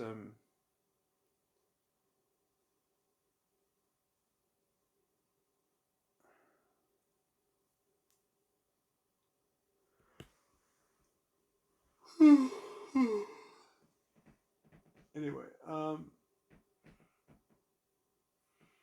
so those that would be the kind of people that didn't go up and develop into the higher dimensions and develop their ego. They didn't develop their ego function properly. They just went into the inner child. They just like went back into the inner child without developing an ego function. Or their ego function wasn't sharp enough, and it was essentially just being made putty by the um, by the inner child, so that it could keep it playing some kind of power game. And then the more it wakes up from that side, the more essentially the inner child is just trying to play with the superego. Whereas if you don't have the sin, if you don't have a good appreciation of the sin, then you don't really have the motivation to get out of the false prophet contract.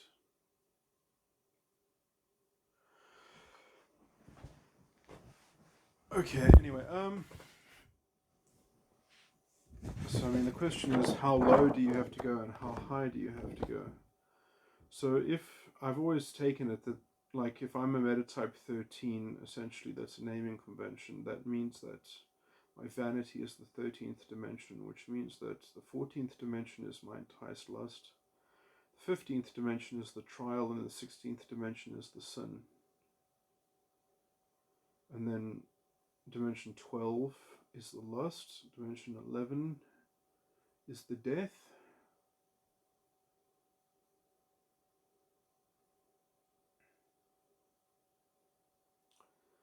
and then this is, I guess, confusing as well, but then there's also the inner child. What I've just said was just the adult ego. The inner child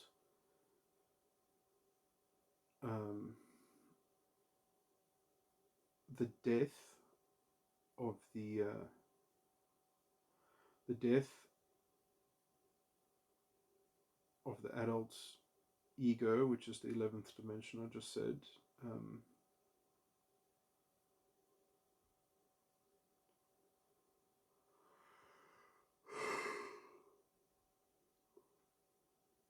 The death is the trial of the inner child, which means that the lust of the adult's ego, which is the 12th dimension of the metatype 13, is the sin of the inner child.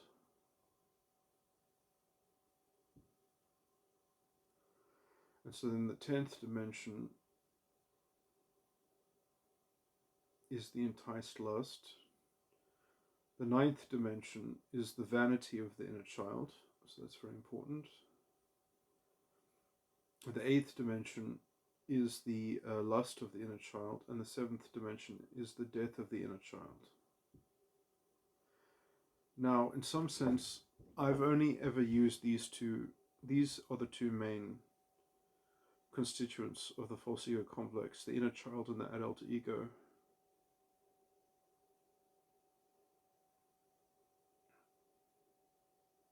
And then I guess there's maybe even one more, which is the superego. Or which I don't really think has. It doesn't really have.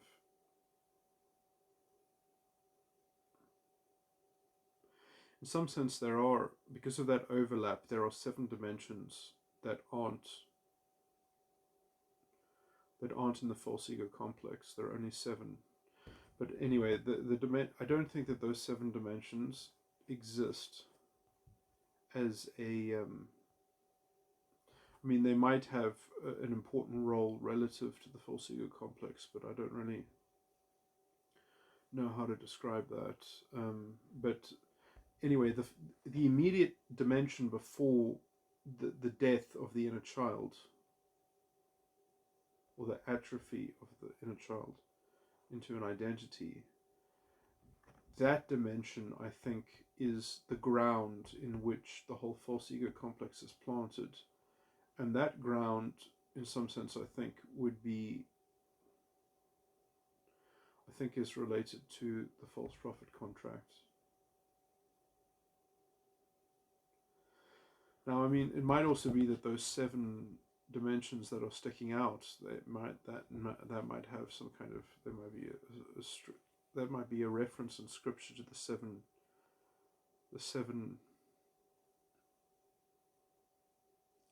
the beast with 7 heads.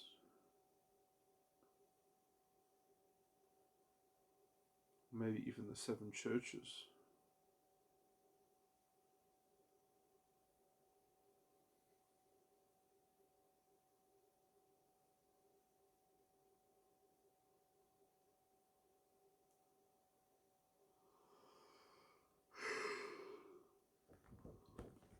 It is interesting, because I wonder if those 7 maybe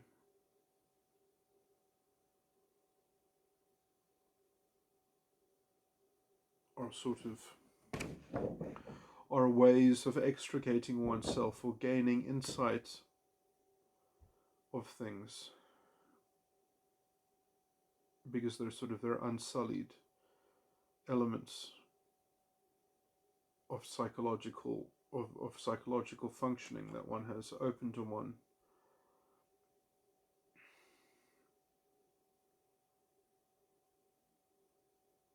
And then one of those 7 dimensions,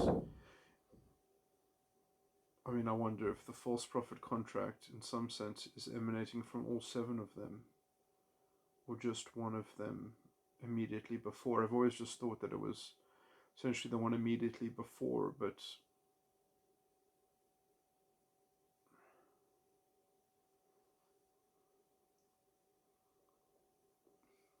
in some sense it might be the first and the last. I'm saying all these things that sound like they're scriptural references, but I just mean like the dimension, the last dimension after the false ego complex, and the first dimension just before it begins and just after it ends. So that would, in a metatype 13, those 2 dimensions that sort of encapsulate all the dimensions that don't exist within it would be the 17th dimension and the 6th dimension.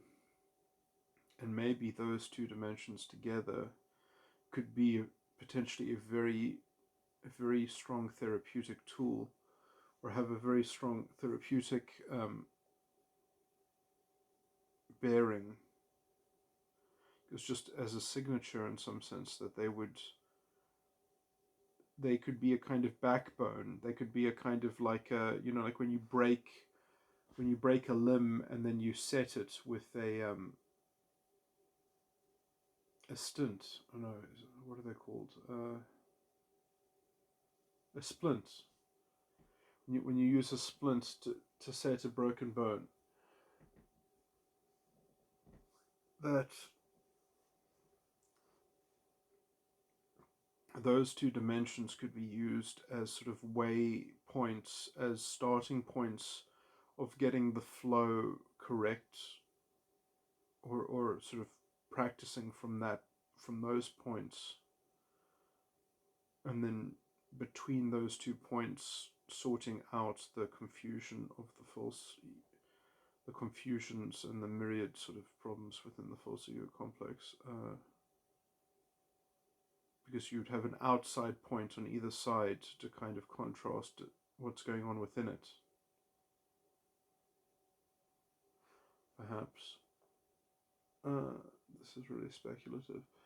I shouldn't be recording while I'm this tired, but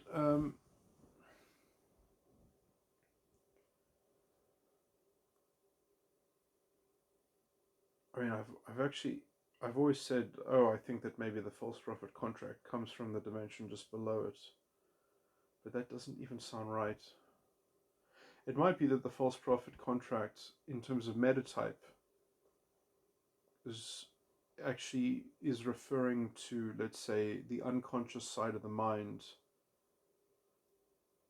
within the inner child, that the death and the lust in the inner child constitute the false prophet contract. But I've always thought that it was strange that when I look at the sixth dimension, I just think how it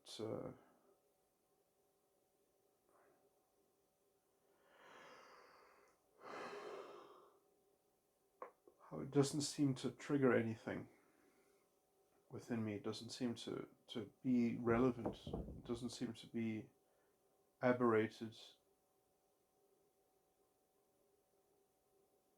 But yet I know that in some sense that it is. By the osmosis of essentially everything that's happening inside of it, everything that it is encapsulating. Because in some sense, everything that's happening in a higher dimension is happening within the lower dimension.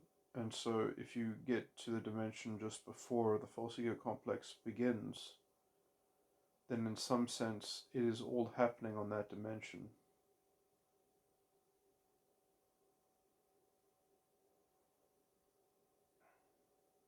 And in some sense, if you can find that obtuse paradigm to sort of get right, then you could get it right first as an obtuse sort of walkthrough and an obtuse kind of enactment, and then sort of try find the nuance within that obtuse treatment in some sense, and then use that as a sort of chain reference of getting everything else in order as the splint, as it were. I'm just trying to think how you would use the 17th dimension to help with the therapeutic process. I mean, in some sense, if you can do the dimension that comes right after the sin of the adult ego properly, then perhaps that's the test that you have. When I say test, that's really an inopportune word, but that's a sign or it's a sign of health. It's a sign of vitality. It's a sign of success. I don't even want to use the word sign. If you can succeed in doing the dimension correctly after that falls, the dimension that falls directly after it, then in its complexity, but in some sense it never actually had a problem. In some sense it wasn't accessed the same way. So if you can access the dimension after the false ego complex in a new way and function on that dimension in a very nuanced and sophisticated and novel way, in some sense perhaps you can use that novel existence or that novel activity to rewrite your internal sort of operating manual and your internal pattern and habitual, so essentially between the nuanced innovation of doing a new dimension differently and the obtuse dimension that contains all the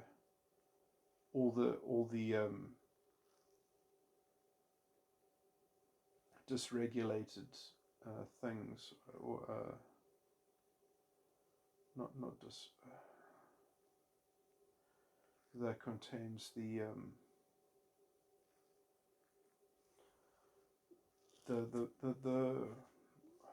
pathology of the false ego complex. I'm not too tired to talk properly. The paradoxes and such, and the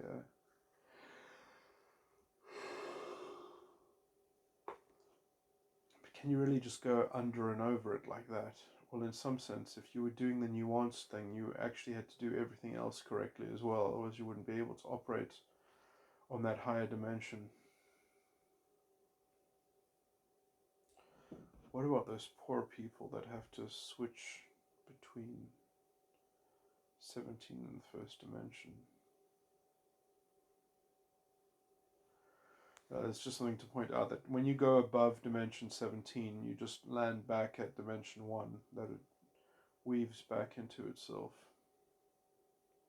I've always thought that feature of writing out the 17 dimensions, putting numbers next to them, is fundamentally arbitrary. You can start at any number, and in some sense I actually have a theory about reordering them, not changing the order, but just starting at a new place. But that's an esoteric discussion that I'm not going to get into here.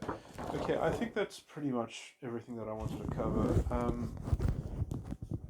I should have said more things about the internal mechanics, but anyway, you can hear that it's all speculative anyway, so I need to do more proper work and work out these dynamics and get them nicely functioning. Because if I work out this blueprint, then I'll have a much clearer idea of trying to create a proper 4 sides of the mind model.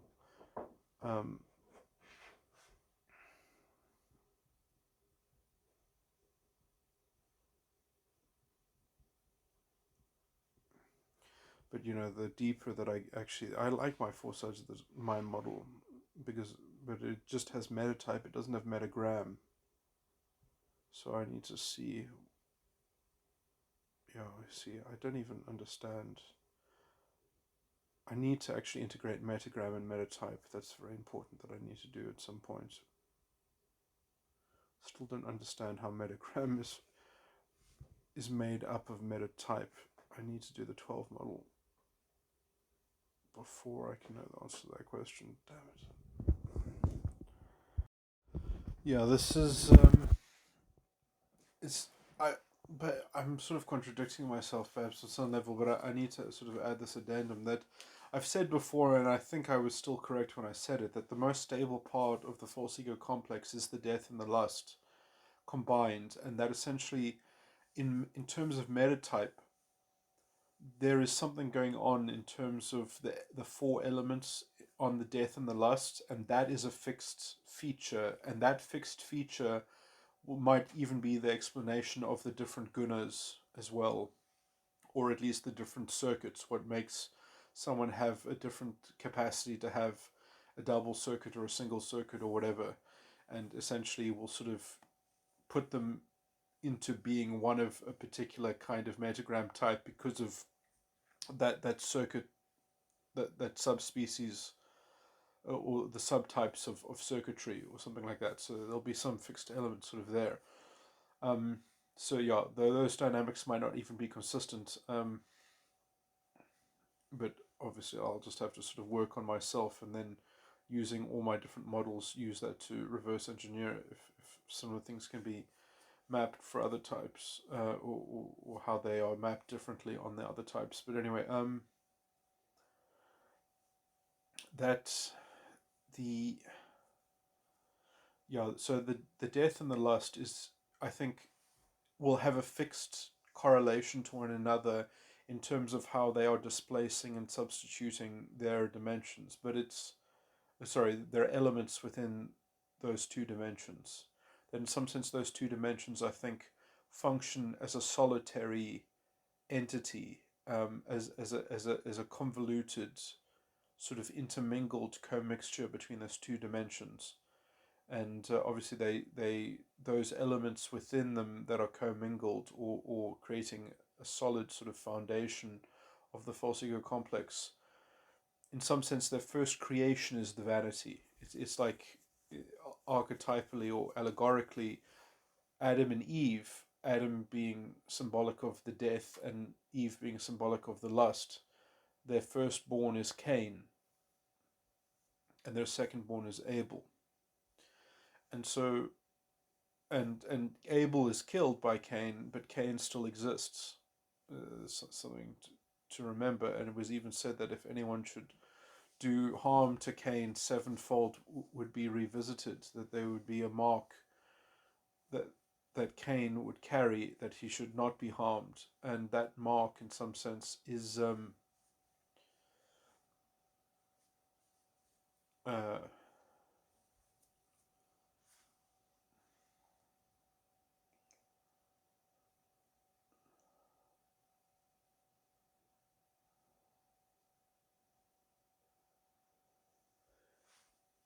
in some sense, that mark is still the remembrance, or whatever, that he is still the firstborn. He is the firstborn human that was not made by God, but was made by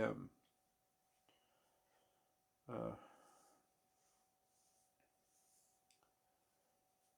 he is the only existing production created from Adam and Eve. Or I guess Seth as well, actually. But he was the firstborn, at least, I guess. But okay, that he has something about him which is, I mean, Seth was born in the image of Adam, it is said, whereas Adam and Eve combined made Cain, whereas Seth is only in the image of Adam.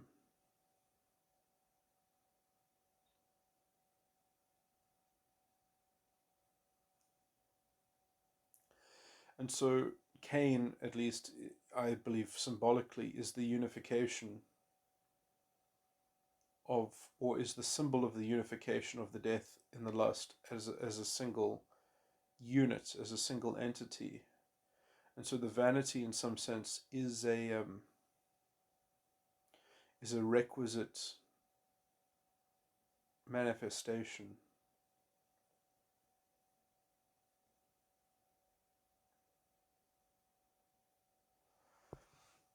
It's interesting that there's also, and this now gets so sort of complicated in the speculation, that I think I said some very interesting things like 3 recordings ago, when I was talking about how the difference between the Spirit of Man and the Spirit of God, and the Son of Man and the Son of God, and how the false ego is relating to the superego, how essentially the false ego being analogously the messed up Spirit of God that is being badly channeled by the Spirit of Man, and how essentially, like,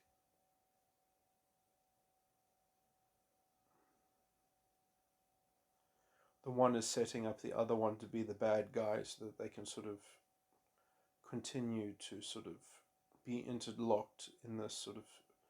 And it's interesting that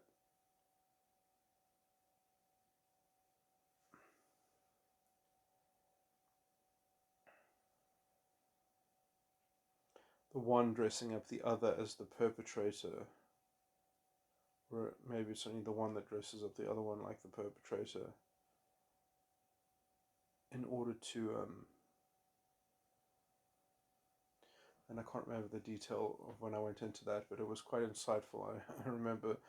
I'm too tired to go to rehash the detail, but the that kind of juxtaposition that is occurring there, where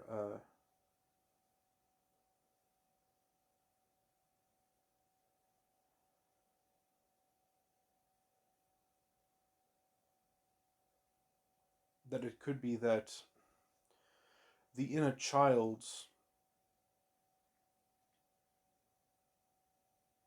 if the inner child's unconscious death and lust is the false ego is the false prophet contract, then in some sense the vanity of the adult ego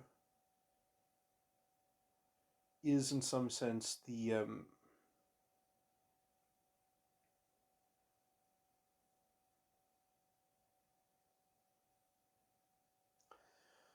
fulfillment of the false ego contract, that it is actually that the adult ego is like the vanity in the adult ego is the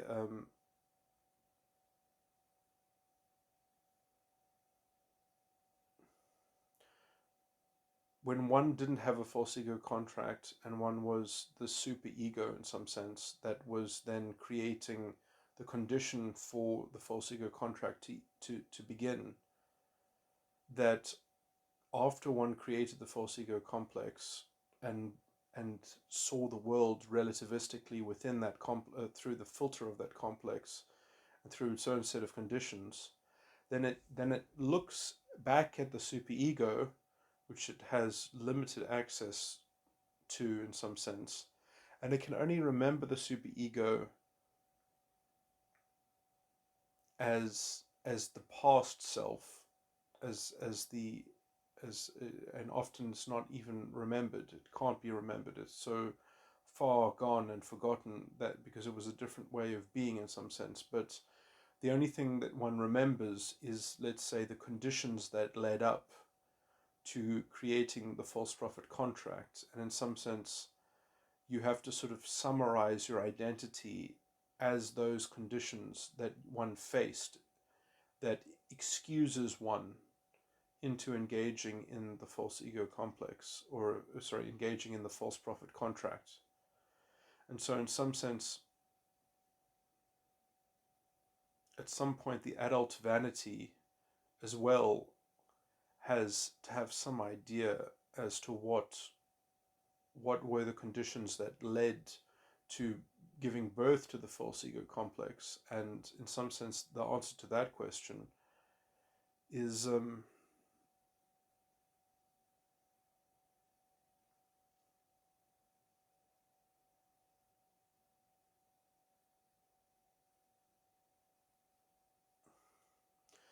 to clothe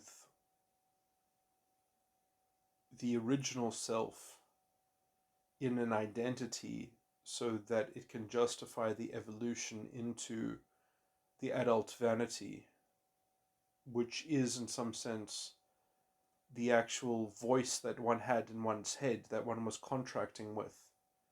It was the voice of the future self. It was the promise of the future self, this imagined future self. And then the vanity actually is that self, but then that self has to create an identity for what you were before you entered into the false ego complex. And that identity, in some sense, has to be like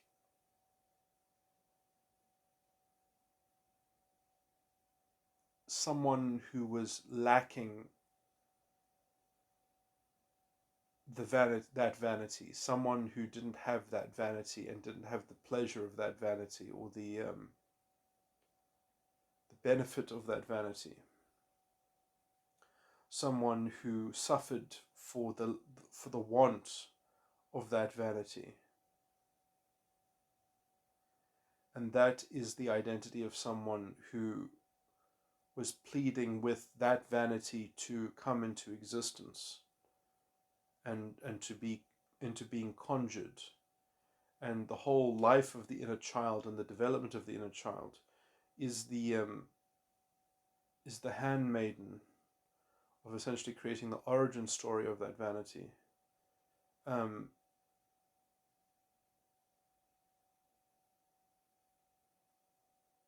so that it can sort of go underground, and then the adult ego can just sort of be the fulfillment of that internal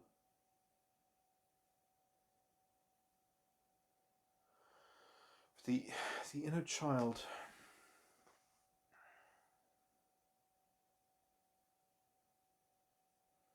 If the death and the lust of the inner child is the false prophet contract and metatype,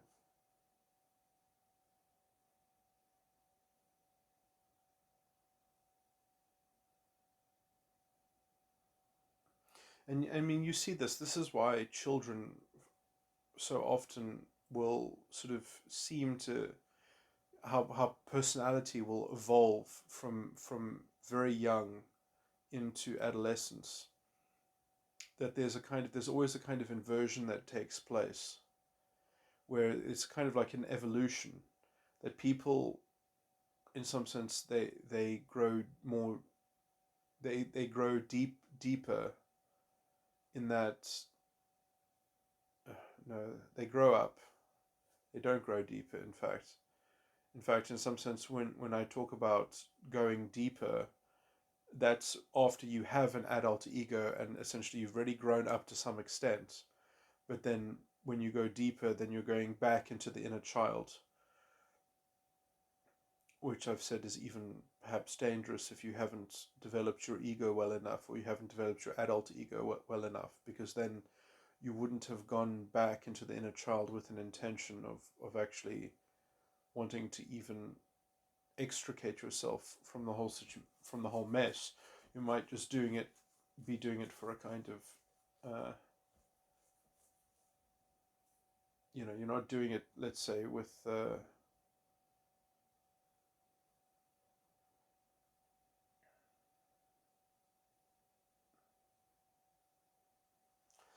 any sort of ideal of coherence, or because essentially the languishing that the sin provides evidence of is essentially the sin is really is good to experience the sin, because it is the only thing that proves to you that it's not that you failed, it's that it was impossible to succeed, because the structure of the false ego is fundamentally damned, is fundamentally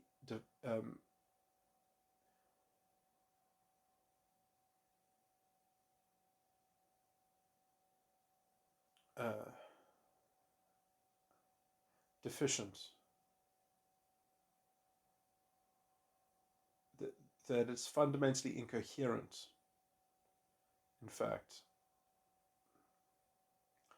And without essentially the quest for coherence when going deeper into the inner child, and you can only get that appreciation of coherence from having a properly developed adult ego, essentially, and that comes from having a mature enough vanity that is capable of swallowing a suicide pill, essentially, of that it's well enough developed that it's okay to well, these analogies are perhaps not good, but the vanity has to be capable of sacrificing itself. It needs to be capable of self-terminating, and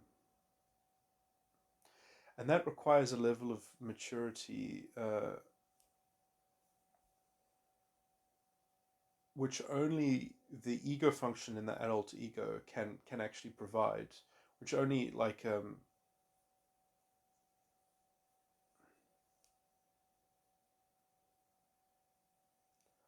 I mean, I'm sure that there are adolescents that that don't sin for years at a stretch, that I'm sure that there's a phase of adolescence where the teenager does not sin for 3 years. Imagine having a 3-year false ego cycle. And that would just be to I mean that would just be subconscious structuring. That would be because of trying to focus uh, uh, to just sort of get the conduit between the vanity and the ego function working through the subconscious, and that would be because you're so embroiled in structuring the subconscious and fine-tuning it and working out the dynamics of the subconscious that one can't even get into the ego function. One can't even question the ego function. It's almost like it's not even narcissism. In fact, it would probably seem a bit psychopathic. In fact, that's exactly what it would be like. It would be a kind of tepid psychopathy in some sense. Anyway, this is tangential. Um, what's the point?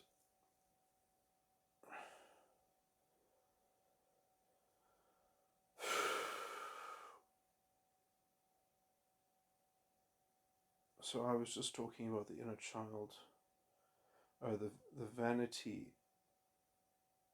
So the vanity of the adult ego is like the false prophet contract relative to false prophet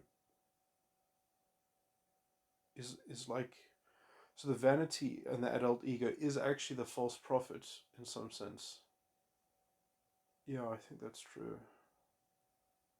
The vanity of the adult ego is the false prophet. And the point is that if you don't have an appreciation of what the false prophet is, if it isn't solidified in a single identity, then you're screwed, because you can't put it in the lake of fire if you don't know its extents, if you don't know its nature, if you don't know, like you have to sort of circumscribe what you are what you are negating, or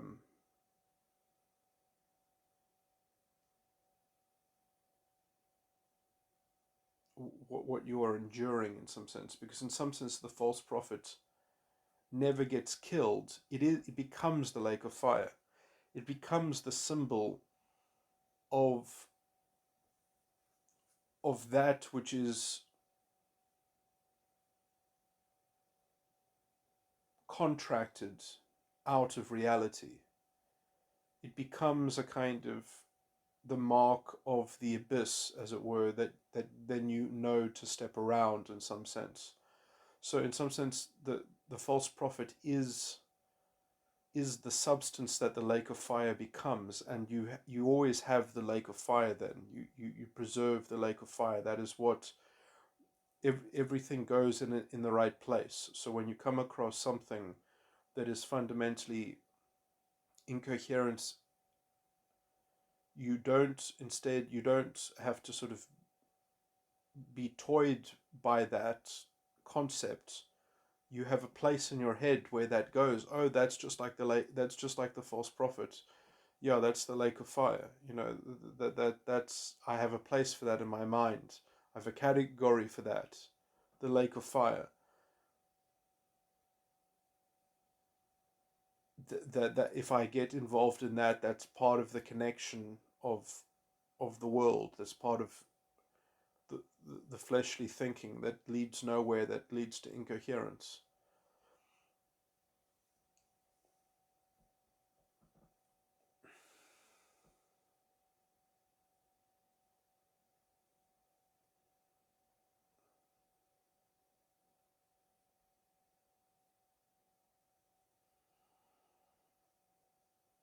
So you're trying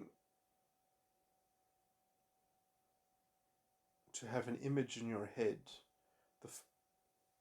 where you have a very sophisticated false ego complex that is in very sharp resolution, and the only way to put it into sharp resolution is to cohere it around the vanity, which is the false prophet, which was contracted by the dimensions that correspond to the death and the lust in the inner child. And so within that context, that might be the way to undo the problems on those dimensions, on the inner child's death and lust, which is, I think, might be essentially the identity of the superego in the preamble for creating the false ego complex. So that might, looking at those two dimensions, might be actually how to therapeutically undo, also knowing exactly how those dimensions have been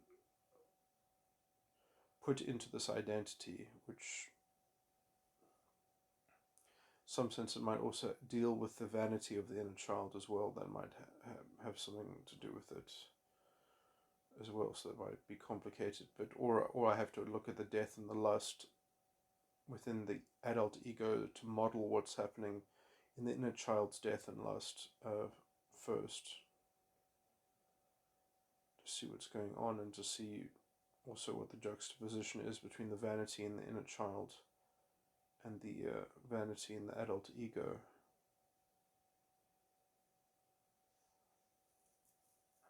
Anyway, I think that's, I just wanted to add that because this is why psychology has always been so complicated, is because there are a lot of different moving parts. No, not moving parts, but there are a lot of different elements, and if you don't have enough models and you don't have enough understanding in terms of how they're connected. I mean, I've worked all my life. I've sacrificed like 25 years to this project since I was 7 years old, working on this just so that I could have a full just so I could have a full alphabet. I don't have all the words and I don't have all the answers, but I've got all the letters and just having a full alphabet is, well, actually, I mean, that's the beginning of everything. I mean, that's, you can't get anywhere without, I mean, that is an achievement in itself, but sadly, I guess it probably won't be recognized until I actually complete more of the work. But yeah, I mean, having all of the elements of a deep theory of mind. Anyway, I probably shouldn't pat myself on the back constantly, but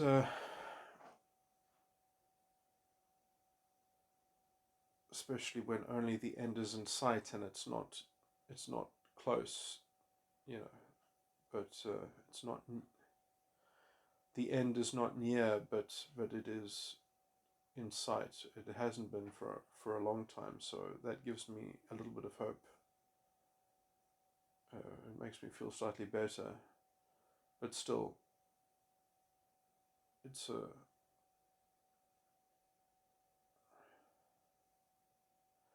I guess it's not helpful.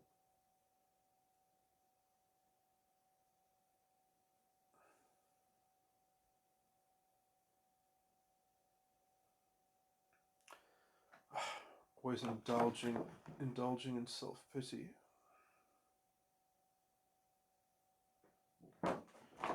Maybe I'll sleep better. I've had a headache for 3 days.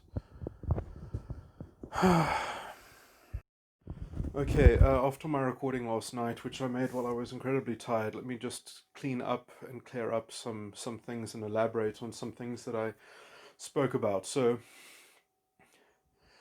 I said some things which were perhaps a bit clumsy that I need to sort of refine, and then go into further sort of general speculation, which I think also brings things into perhaps a more picturesque and clear sort of state of how I think the framework is. So, in some sense, there is probably a version of what I'm saying that is almost concretely true in terms of metatype as like the main, or maybe there are only very few variations in, let's say, the bones of the structure of the false ego complex. And then the emotional tones themselves are, which is the metagram circuitry, inhabit um, those fixed containers, which were like the bones that I just spoke about. So the meat on the bones is the emotional tones, and the emotional tones, in some sense, is the particular way that the paradox is manifesting on that bone. So that the charge, the emotional charge that bone is sort of is attenuated with, is a particularized conflagration of and convergence and sort of, so it sort of, it has a particular way of relating to the other structures. So it's the way that the fixed structure is relating to itself as a particularized manifestation of the general paradox that the false ego that the bones of the false ego complex represent. And so, because there is a lot of freedom in, because it is fundamentally paradoxical, that in some sense that it's all a blockage trying to essentially defer stress from the fact that it is in a kind of atrophy, that it can't articulate a particular facet of itself. It has to play an identity, it has to play a particularized role, and then so depending on the content of that role, the way that stress is being deferred to the other structures is a particularized conflagration, is a particularized which is described by the emotional tones, essentially, and the circuitry of the emotional tones is basically the drama that the particularized drama that the structure is employing. Okay.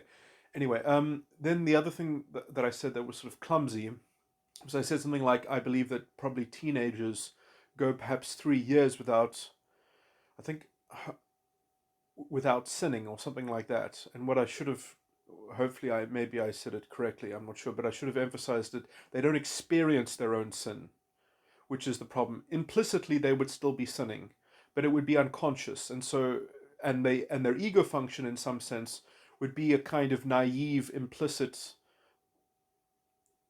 secondary consequence of what they're doing in their subconscious, and they're so embroiled and focused and absorbed in their subconscious structures.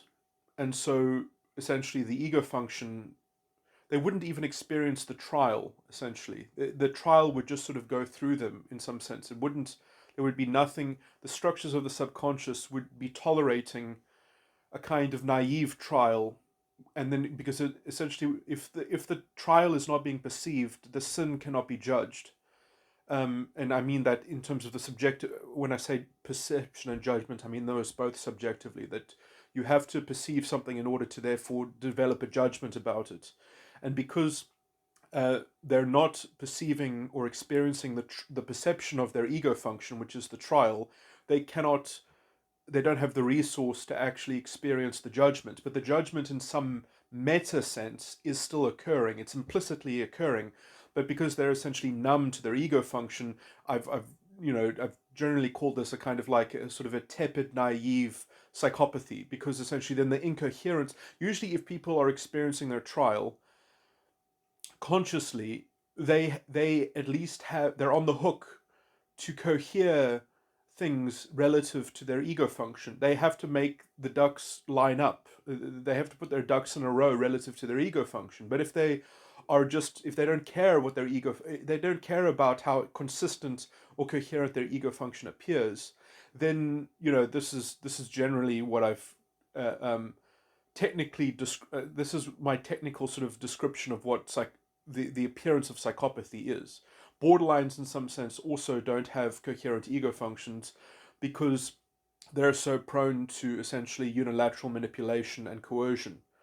Their ego function, they have an ego function, but essentially their ego function is autistic and solipsistic in that they are the only ego function, and therefore it doesn't matter what they do with them with it, and they use that ego. I believe that borderline is actually preeminently an ego function manifestation, that it's not an inner child manifestation, that the seat of the consciousness in a borderline is the ego function, and it's an ego function that is sort of like the vanguard,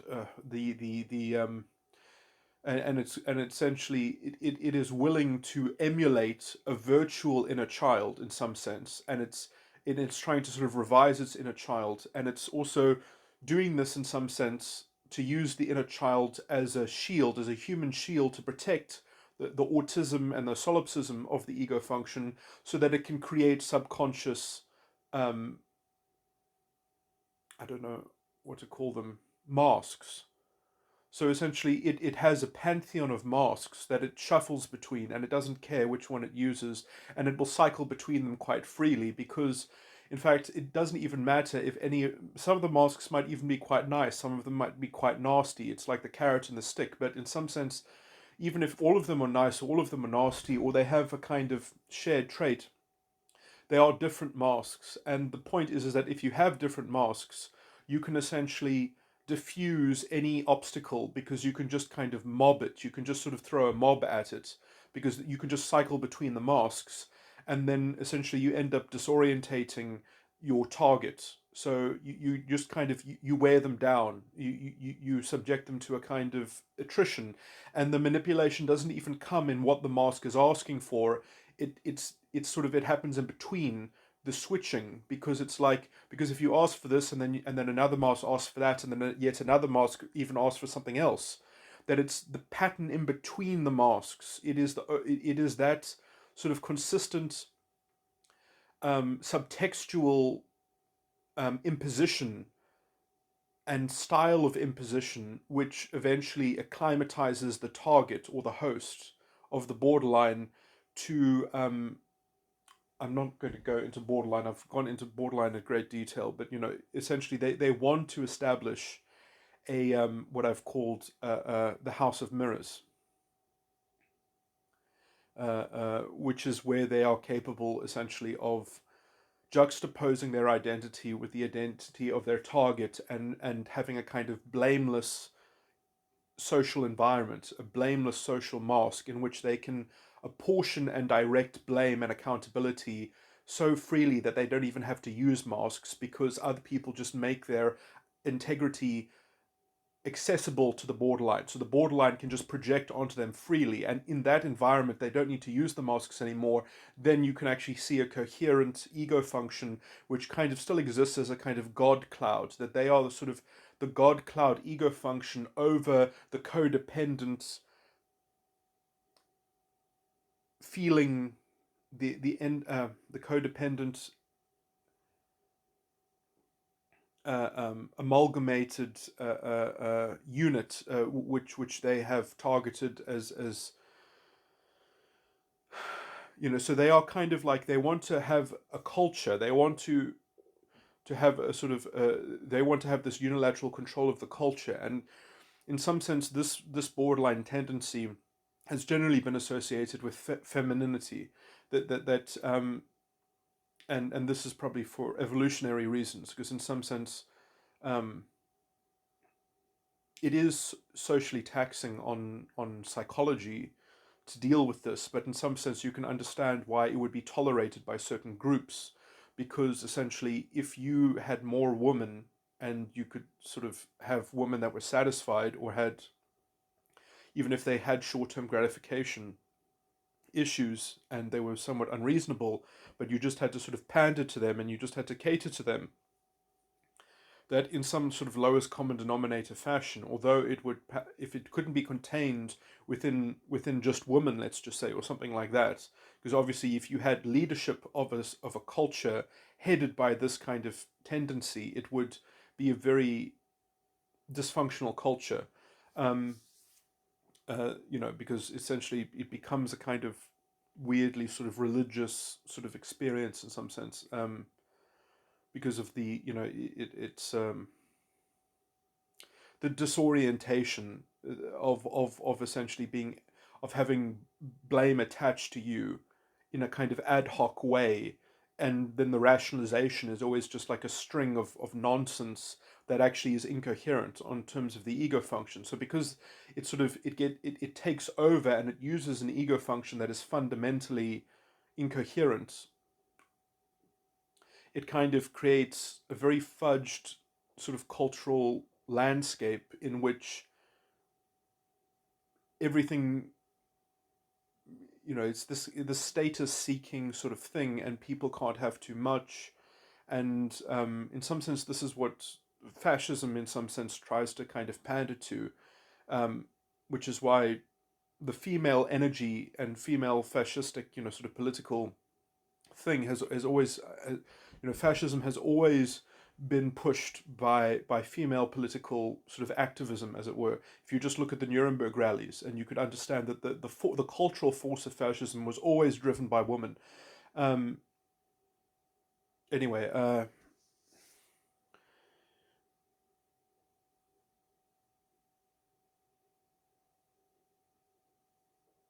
the idea of just having your identity infantilized and pandered to by the savior of the system, and that you deserve justice for your identity, and things must just be accorded to you, and high status must just be accorded to you. Um, this is the kind of the premise of the sort of the borderline mentality of this. And in some sense, the easiest way to stabilize this on a macro political scale or social scale, this is a political tangent and a social commentary tangent, is to have a highly regulated class society in some sense, because then you can be a big fish in a small pond. So if you have a highly segregated society along some line, in some sense, the easiest way to cement it is if you just have like a caste system, or you have a slave caste or a slave class or something like that, because then at least then you can sort of feed the appetite of this kind of borderline status seeking sort of thing. It's ironic that all the things that people complain about capitalism, in some sense, in the large extent, has been on trying to feed this kind of generally female um, sense of entitlement. Uh, anyway, so you can see that I'm, let's say, highly influenced by Paglia, Camille Paglia, that her views on gender relations are actually the kinds of views that you need to actually clean up a lot of these things. But anyway, um, moving on.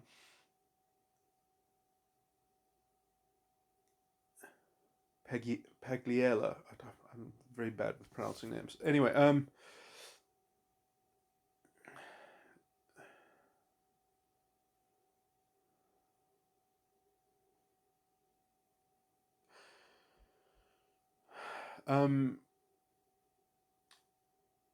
but yeah, I mean, you can just see the kind of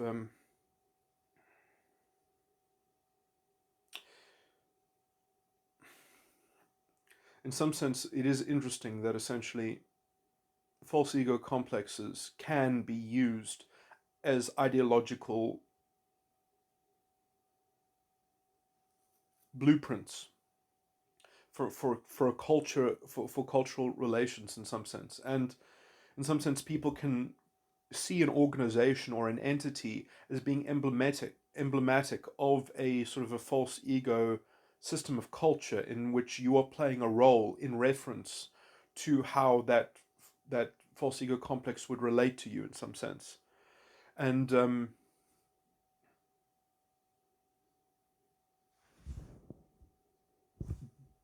this is also this is something that I should have perhaps elaborated on as well. But essentially, the difference between the red thread and the green thread is that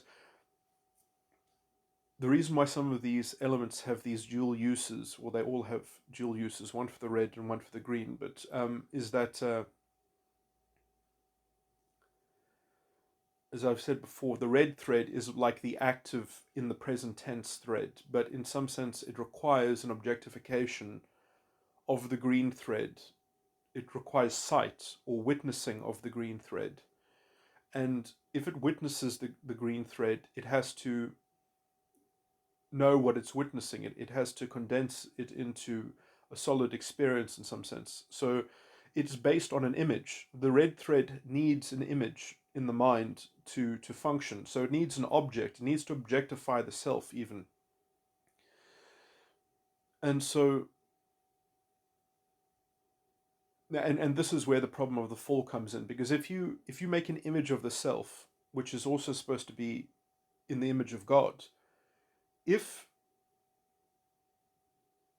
you step outside, if you give the image too much or too little, it's a problem in some sense. And in some sense, if you make the image do too much, then it actually sort of degrades itself. So it's sort of like you have to have a certain understanding of how these things work. And I mean, essentially, the biggest problem area is the Holy Ghost, is dimension 11. That dimension 11 has, because of the imbalance of dimension 11, you fall into a delusion, which you can't really escape from in some sense. And all of your objects are trying to gain power that they don't possess, because the Holy Ghost is not functioning properly, and essentially you have eaten from the knowledge of the tree of good and evil, because the dimension 11 is not functioning accurately. Um,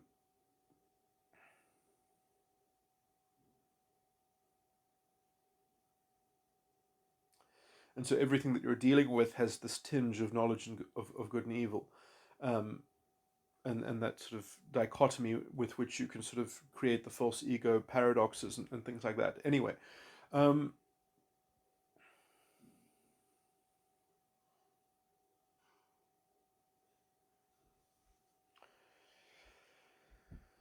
which is interesting, because there must be some type out there that actually doesn't have dimension 11 as part of their false ego complex, but in some implicit sense it must still be overshadowed, or have a non-functioning element that is being sequestrated in some sense. But anyway, that's in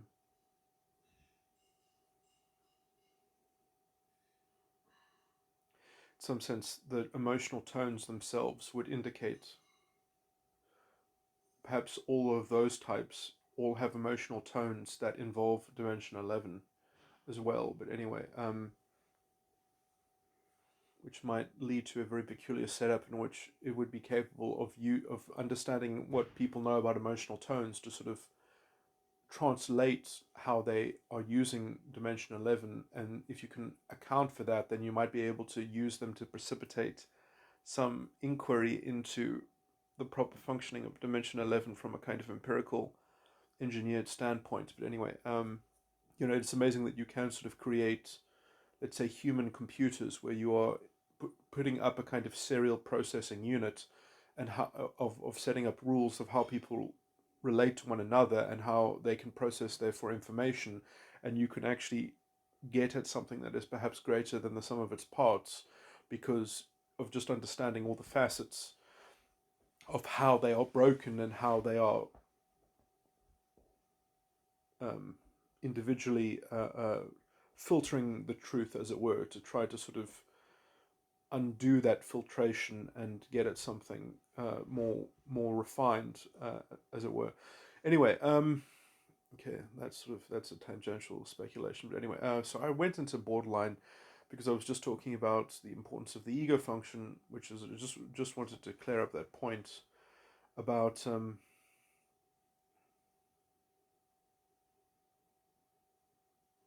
It's interesting. So there might be things. I mean, the problem with Metagram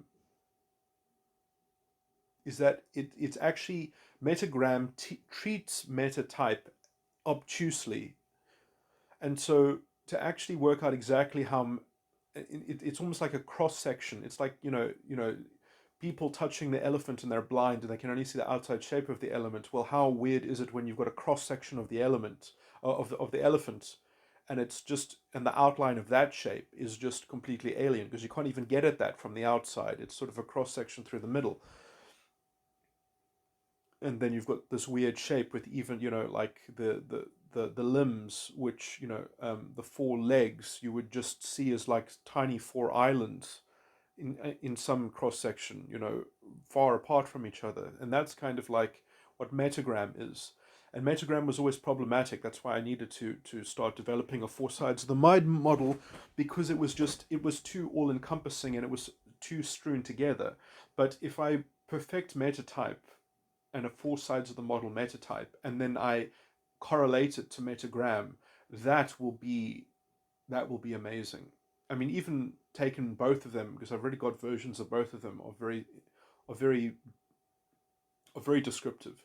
But if I could combine both, the problem is that the circuitry itself, I guess it depends what I discover in terms of how I order metatype, if how much the circuitry plays a role or not. Anyway,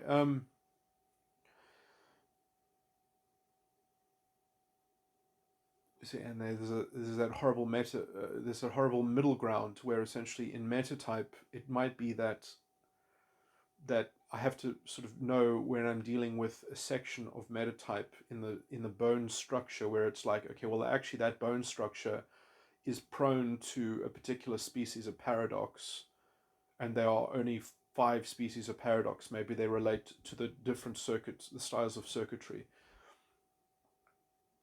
and so that there might be a sort of a variability within bone structure within metatype, essentially. Anyway, okay.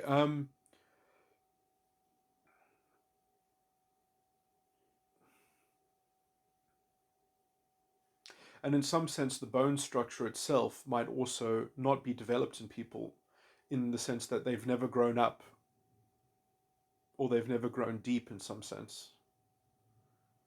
And so they've kind of are still relating. In some sense, I think what actually occurs is you've got the inner child in metatype, the unconsciousness of the inner child, the death and the lust, is relating to the vanity in the adult ego, which is relative to the death and the lust of the false prophet.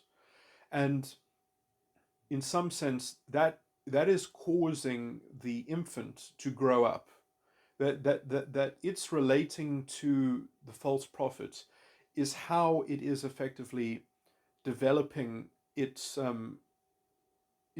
how it's growing its tutelage within the inner child, and then eventually after the inner child it gets bored with itself, it gets bored with the vanity of the inner child, then it sort of it switches in adolescence usually, or just around before the teens, around maybe around the age of 10, or 10 or 12 or whatever, that it transitions between the inner child and the adult ego. And the adult ego is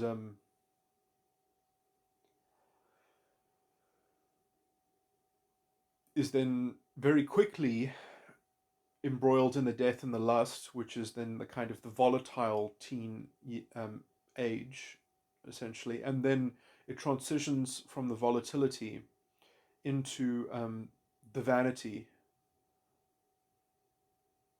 where it gets stable, and then effectively it is the fulfillment of the false prophet's contract, in some sense, that actually gets the false prophet contract, and then that's incredibly bittersweet, because the vanity, in some sense, is good as soon as you arrive, because it's very enticing, and it's in fact the thing that the vanity does is that in the early years it's actually tremendously great, because you get essentially the enticed lust with the vanity at the same time. The problem is that that honeymoon phase doesn't last very long, because as soon as the vanity kills the enticed lust, because the vanity will, the same way that Cain killed Abel, the vanity will kill the enticed lust, and then the trial will start. And then once the trial starts, you'll realize what a mistake this whole thing was, that the whole thing was was ash in the mouth. It just tastes like desolation. The whole thing was a lie. The whole thing was a trap, and you are entrapped by the false ego complex. And then essentially you're at a crossroads. Do you confront that existential problem, or do you just try to, in bad faith, try to reinvigorate the enticed lust even after you've killed it once, even after you've actually undermined it from the point of the vanity? Does the vanity try to make peace with a kind of resurrected Abel? does Cain try to sort of pretend that he never killed his brother in some sense? And that would be the bad faith of the adult ego. And when you're dealing with people like that, that's what histrionic, that's what I call cerebral histrionic sort of is the kind of the histrionic archetype in some sense. I see that as the delusional Cain that is trying to sort of talk to people that he has killed that aren't there anymore. So he's trying to make people his brother, his compatriot.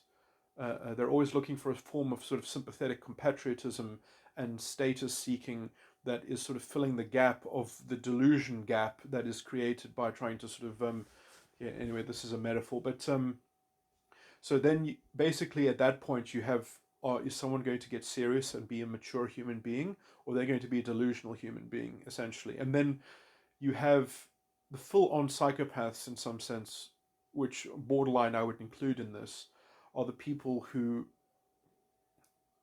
in some sense, I think that the developmental line is different for people like borderline. It has often been recorded, even as far back as Vance Picard's The Sexual Wilderness, put out in the 60s, where he's just talking about gender differences, but he gets into mild psychology a little bit or whatever. And it's interesting to note that when boys are in, let's say, traumatic developmental situations, when they develop under stress or whatever, they withdraw. Boys become inward looking, as it were. And girls, when they are similarly experience that kind of malformation of development, they essentially extrovert. They become more active, they become more outgoing. So it's interesting that under sort of similar conditions, that this generalization can always generally be perceived, that women or girls essentially almost mimic, let's say, healthy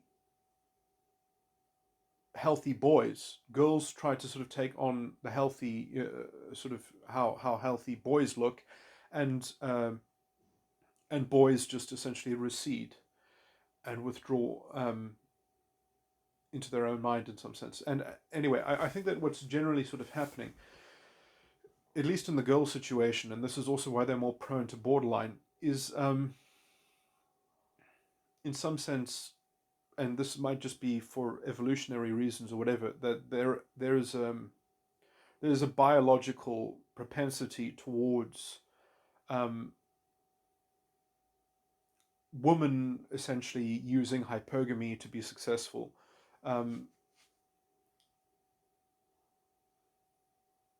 And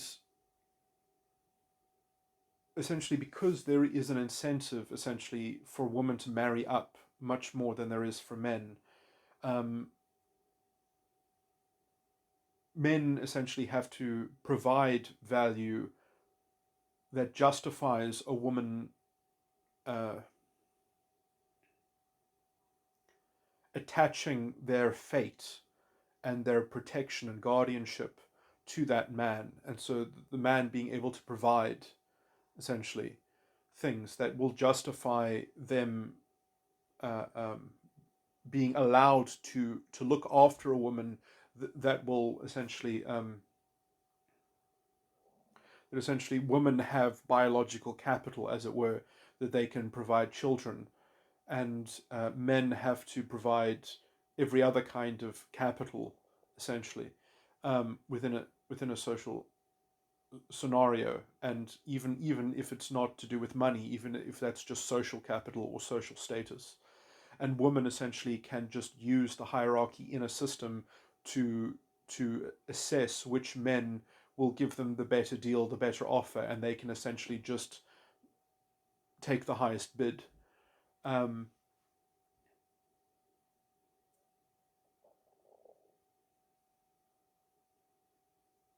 They can just take the highest bid that's on offer, as it were. Now, these gender relations are also, I would say, sort of lowest common denominator in some sense. This is not how relationships should be structured, but anyway, moving on.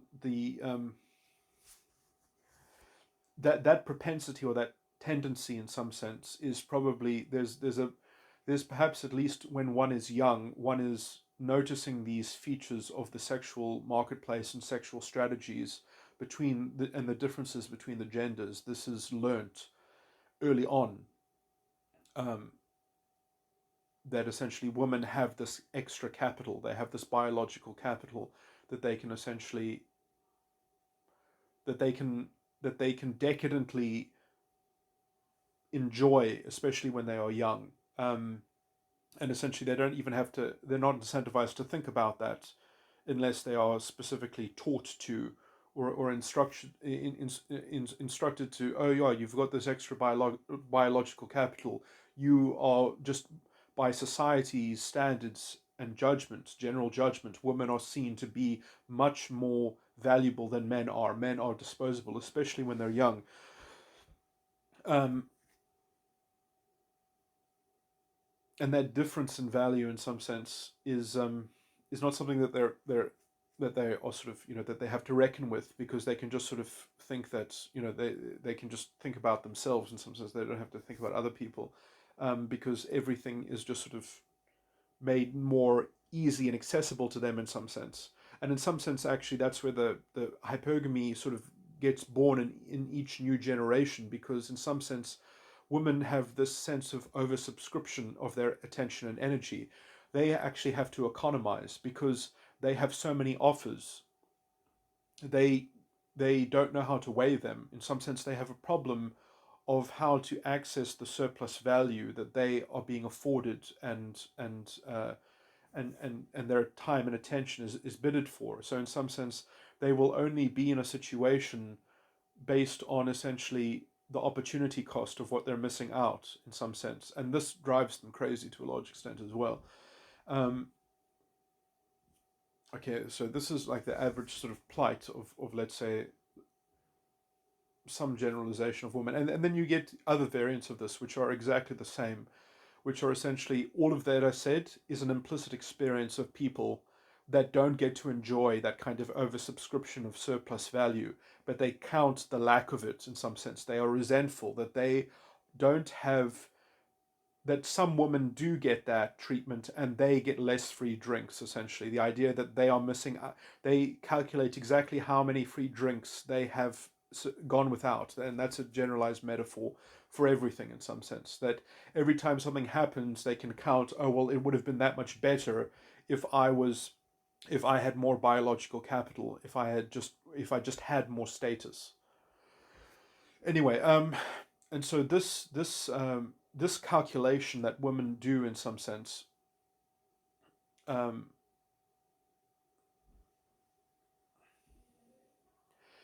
it's easier to do that calculation with an adult ego, and it's harder to do it with an inner child ego. So in some sense, when a withdrawn little boy is essentially trying to fortify the inner child with defensive circuitry that is in the end going to make the inner child more solid in some sense. That will have its own pantheon of consequences within the circuitry and things like that. But in some sense, they're going to be bottom heavy in terms of their depth, and that might make it hard for them to grow up as well. And I also think that there are species of homosexuality which are all to do with the inner child, and that kind of withdrawn. It's withdrawn into the introversion of the of specifically the vanity in the inner child, which essentially will actually do some, which will make the adult vanity perhaps an undermined entity, which has its own sort of insight and spiritual value. It can be quite profound in that it can understand vanity from a, anyway. This is a tangent. I don't want to get bogged down by it, but anyway. And then you have the female, in some sense, the female girl that is in the same traumatic environment.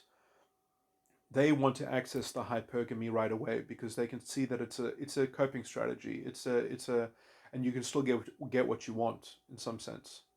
So in some sense, they are using a strategy similar to something like the psychological structure of hypergamy in some sense, as a coping mechanism for their general failed environmental influence or whatever, or the dysregulated.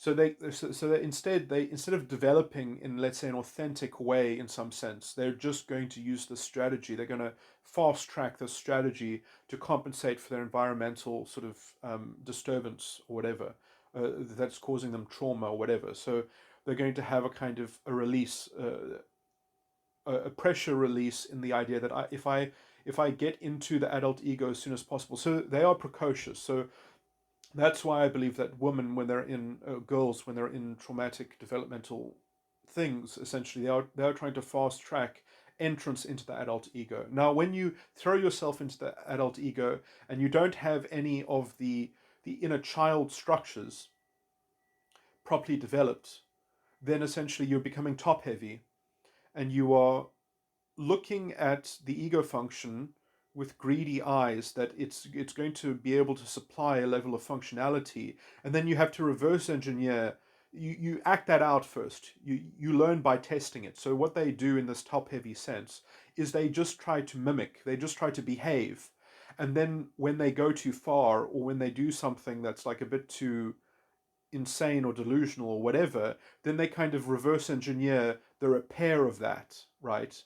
So what they do is they troubleshoot they fake it until they make it, basically. And this is, this is the kind of, you can see this often in females, that they have this kind of this this weird kind of arrogance and conceit and pretentiousness and just genuine vacuity, vacuousness, that it's it's anyway, there are multiple ways of this happening, and there are multiple species of this in some sense, but it's because essentially they want to use the ego function to protect themselves, because in some sense they don't want their inner child to develop in a toxic environment, which is, I would say, from an evolutionary perspective, might even be, in even a psychological perspective, might not be such a bad strategy. Because in some sense, if you as a female have a developed inner child that is, let's say, accustomed to a toxic environment, then it's better to be vacuous than to have contents that are fundamentally poisonous, essentially. But the ego function ends up generating a reflection of that strategy in its inner child. So essentially, they have essentially facile it, um, inner child structures, which are almost like, they're like jelly, they're like mist, they're like smoke and mirrors in some sense. And this is also the species of the borderline is something like that. And as I've said before, the borderline is perhaps even an extreme case, because they are um,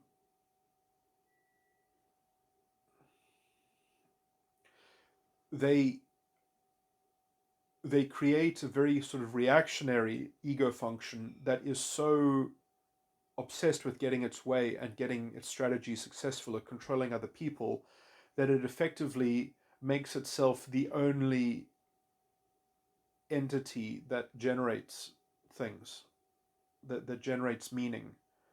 And so, I mean, it is functionally, well, I think metaphysically, in some, or in some philosophical sense, it is solipsistic. It really is a solipsist. This is hard to understand. And to the extent that it isn't a solipsist, it is a psychopath. Like, to the extent that it thinks that there are other people, they're there for it to be they're there to be controlled and puppet mastered or whatever. And in some sense, it has to sort of, I don't know. I've talked about therapy, or a kind of a theory of therapy for borderline. Um, that you actually, in some sense, because the problem is that if it uses the masks of the inner child, of which it can make a million masks, and these are just things that it cycles between.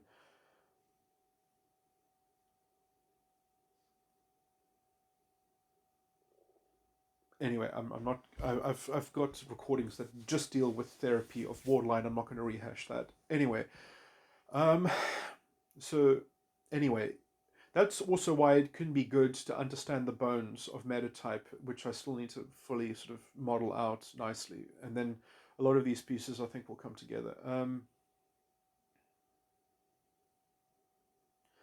It's kind of embarrassing that I don't even know how the 12 model innately sort of fits into the 17 model, other than it is a kind of independent. I've always thought of it as being a relatively independent structure in itself, that the 12 model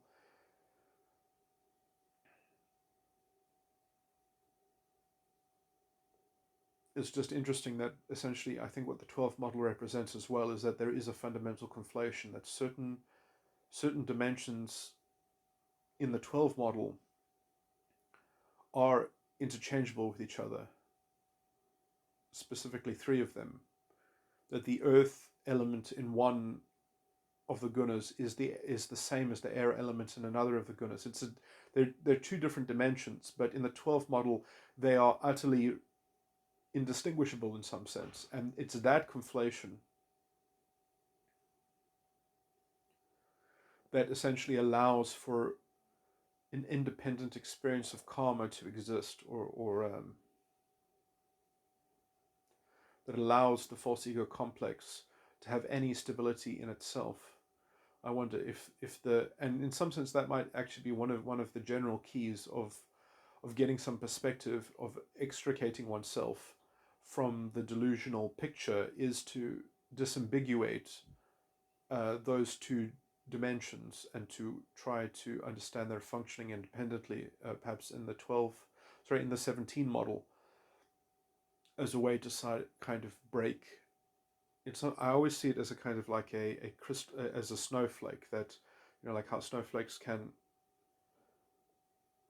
freeze. There's no sort of limit to the size of a snowflake, that it can keep on as a crystal. It just sort of expands, and that the if it is the sort of the catalytic, if it is the only crystalline structure within a body, within a pool, it just ends up growing and enveloping everything and aligning everything into its crystallized structure. But the 12 model really is that crystallized sort of structure. It is that bit of leaven that leavens the whole loaf. Anyway, okay, I think I covered everything that I wanted to cover. So,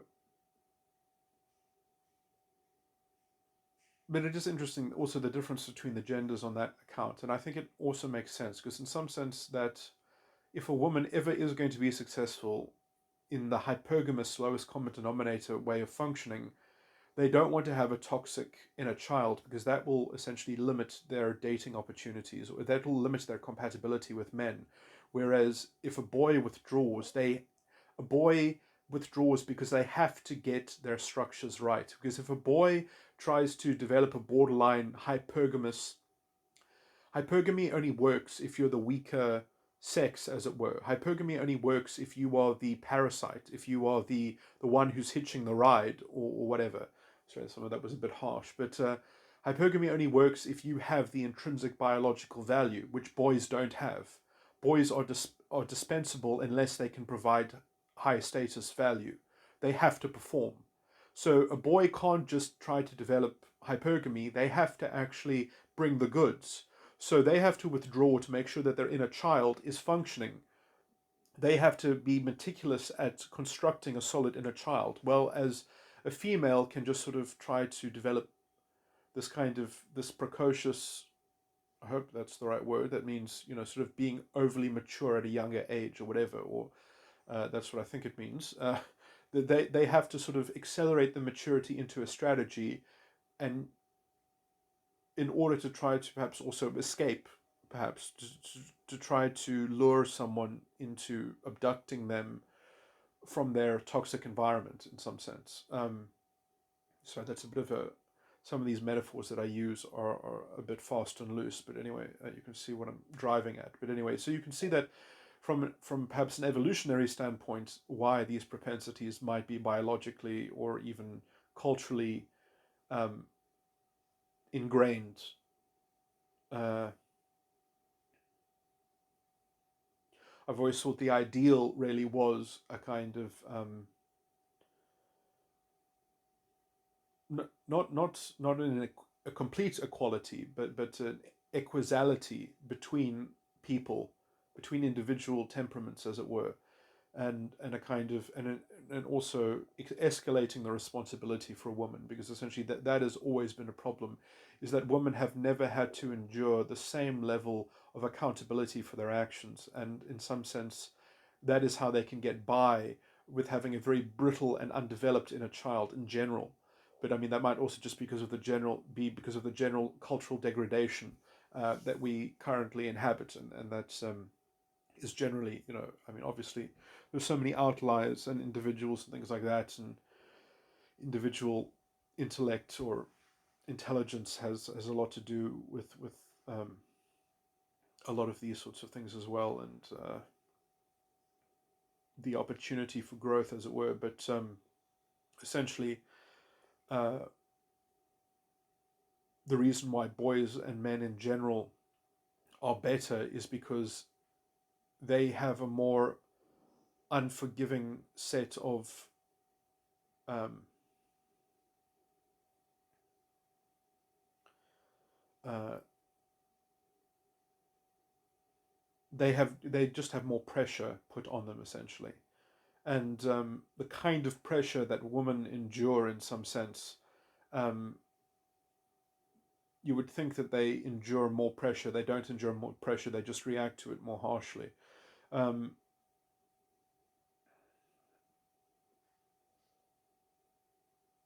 in some sense, they're not actually absorbing the pressure, they are seeking to essentially deflect it or be saved from it, because there is an external sort of convention that that is what should happen.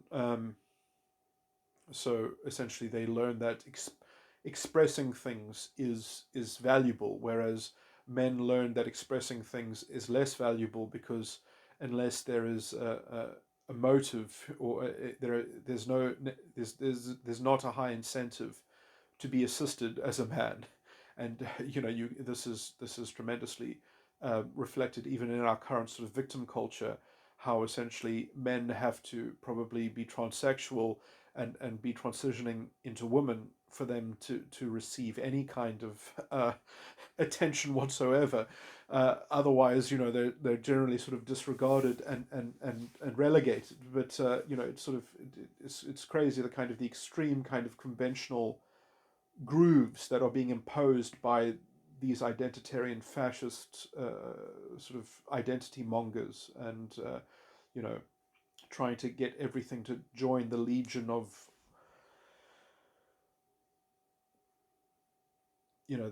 these are people that don't want to live in any kind of perspective where things aren't accorded to them on some kind of systemic level of having a kind of pervasive sympathy that they can depend on and be codependent with, in some sense. And the individuality has just been completely gutted, which is why people have to attach these marks to themselves, these identities. They have to join the legion of identity in order to sequester any kind of portion of the general sympathy that the whole sort of fascistic status system is, or totalitarian cultural arrangement is gearing to sort of create um, these little alcoves and such, and with all the pseudo intellectuals trying to feed them a kind of a way of justifying this disgusting creed of reduction of life into these essentially symbolic nonsense and stuff. But anyway, now I'm just sort of rambling. Let me just stop this recording. I just want to maybe clear up some imprecise speaking on my part. I mean, obviously, when I'm talking about men and or boys and girls developing, I'm giving the most general kind of case, most generalized kind of case, and obviously there will be hybrid cases. There will be girls that will focus on their inner child, and there will be boys that essentially try to extrovert into their adult ego, and then sort of do the reverse engineering sort of thing, and there'll be perhaps, and naturally in some sense there'll be elements of both, but obviously when the whole persona is structured around that strategic, let's say, or at least, I mean, in some sense the one isn't a strategy, like but of the general case that I lay out in terms of the difference between boys and girls is not to be particularly is not to be generalized into the particular case, obviously. That's just a general tendency overall in some sense. But and in some sense the reason why the general case even exists is either a combination of, let's say, gender roles or stereotypes, or just how culture seems to operate in terms of, and essentially it all centers around the hypergamous strategy. And so if boys or girls can see that there is something like the hypergamous propensity, that culture has a conventional inbuilt groove and for facilitating, then young boys and girls can see that, and they will act accordingly. And in some sense, it's imprinted in them in terms of, let's say, the intrinsic values which are implicitly spoken and communicated to children through non-verbal sort of the moral order, as it were, the normative, the de facto normative values which are being exemplified to the children, which is essentially, sadly, it's being promulgated even further by the so-called radical feminists, who are the most egalitarian people that you can imagine. That they are, rules for thee and not for me, and the kind of fundamental delusional entitlement and solipsism in some sense, that somebody else should go and make things. It's built on a kind of hypergamous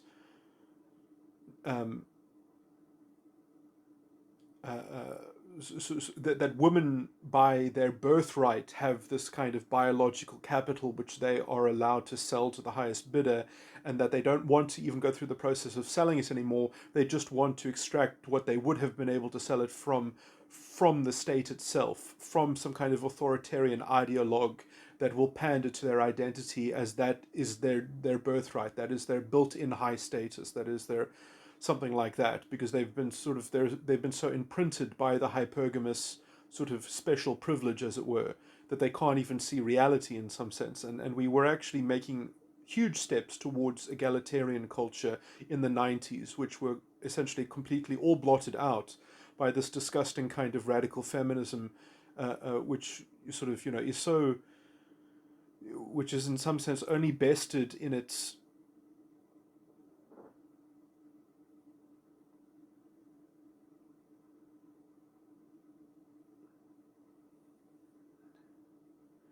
distaste for actually engaging in the function and faculties of making life happen in some sense. The thanocratic drive is so powerful. The death force that they exude is such a negative. They have such a negative enforcement on other people's, let's say, obligation to conform to their worldview in some sense. It's a very, when you have this notion of systemic oppression, it's essentially a stand-in for a totalitarian sort of plutocratic sort of mafia that will come in and mediate on your behalf, and be the kind of, sort of, it has that wolf tribe sort of idea that the community values must be on the side of your identity, and therefore sort of making the way straight for you. There's no individual interface, there's no individual responsibility. It's just everything is collectivized as a collective accountability to the system, and that the system must not appear oppressive to themselves. and then they are strong in that conglomeration that they can define reality through the conduit of themselves, through this kind of, well, if it's true for a whole group of people experiencing it, then that's all the kind of epistemological conduciveness they need in order to promulgate their own delusional sort of self-fulfilling narrative framework, which can only be excused in its toxicity in some sense, or have its toxicity disguised because it frames itself as a counter narrative and a counter polemic to oppression. So it actually requires something to be compensated for. So it all centers around a scapegoat or a central accusation or conspiracy, i.e., something just like the Jewish conspiracy that the Nazis used. That is their blank check to have their own little cultural. Anyway, huge tangent, but the so in some sense there might be many sort of small cues that would lead boys to withdraw, because they in some sense know that they are on, let's say, they are on the side of the gender. They are, in terms of the gender divide, in terms of gender roles, they are on the losing side, and they actually have to create a surplus of value or social status. Otherwise, they're not going to be able to get by. And so, in some sense, they're being overloaded by their environment, which is not conducive to, let's say, healthy development. And so they withdraw in order to very cautiously and stably at least create a solid foundation in their inner child. They essentially, they take a painstaking route in order to try to solidify the stability that the inner child might, in some sense, they have to move very, very carefully, because if they just try to sort of extrovert and go into the adult ego, that, I mean, in some sense, the narcissistic phase is also is that kind of experimental extroversion into just being an embodied ego and just doing things and then introverting afterwards, or at least, or implicitly or naively introverting in order, on the fly, in order to sort of piece together, let's say, the reference of what has already happened in some sense. So you could just kind of naively, in the developmental narcissistic sort of way, just if you didn't have a disturbing or a disturbed environment in order to develop, that would essentially, perhaps that would be the kind of the pleasant way to mature or develop or to grow up. And sort of to not, you only get problems if you try to sort of if you take too much of a leap, and then you hurt yourself, and then you intuit or you introvert after that, and then you kind of lay down a kind of inner child belief in order to kind of safeguard against that sort of feeling, and then you end up with a kind of feeling orientated inner child that has not been ploddingly developed in a sound way in which you have beliefs that actually make sense. So, every developmental strategy in some sense has its own pros and cons, and probably a good mix of them is needed for a kind of a dynamically well-rounded developmental ego function, because false ego complex entirely that develops, because I do think actually that it is important that one has a properly developed false ego complex, because otherwise you don't have, let's say in scriptural terms, you don't have the vessel of flesh with which to crucify. You don't have, if you don't at the end of the day have a amalgamated vanity, if you don't have a fully incorporated corporeal solid vanity that, let's say, is the fulfillment of the false prophet contract, that actually it knows about the false prophet contract from outside and inside the false ego complex, that you need to have that outside and inside view of let's say the full manifestation of the false prophet, because otherwise there's no flesh to crucify. Otherwise the flesh itself is merged into everything. It's not, it has to be collected in such a state that it is capable of undergoing the crucifixion, which is a daily activity. I die daily, is what it says in the scriptures. That is how the quickening spirit is maintained and sustained. Or I die daily. That's what it says in Corinthians. Anyway,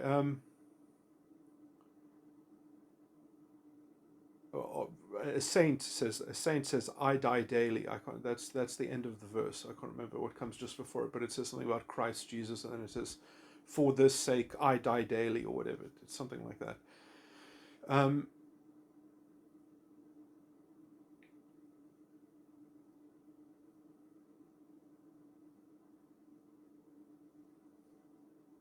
It says something about the Lord and Christ, and then it says, for the sake or something, I die daily. Anyway, the other thing is that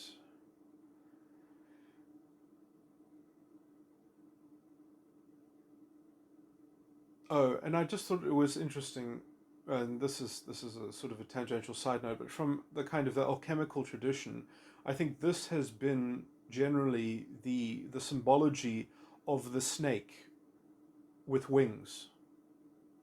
That the snake with wings, or which I guess in some sense is also perhaps similar in concept to the Chinese dragon,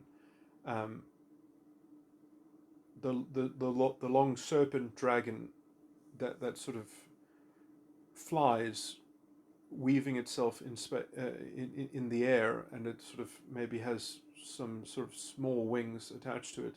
That the serpent with wings, in some sense, is perhaps another symbolic impression of the ascended false ego that is crucified. That in some sense you have to have that the false ego has to be developed into such a solid state, and then that is how it sort of the kind of the magic that the Chinese dragon is sort of said to possess, that it sort of it can shrink itself down into a raindrop, it can hide itself, and it can, anyway, that's but I mean, I liked the use of this symbology in Full Metal Alchemist, where you see the cross, which has the serpent wrapped around the cross, and the serpent also has wings.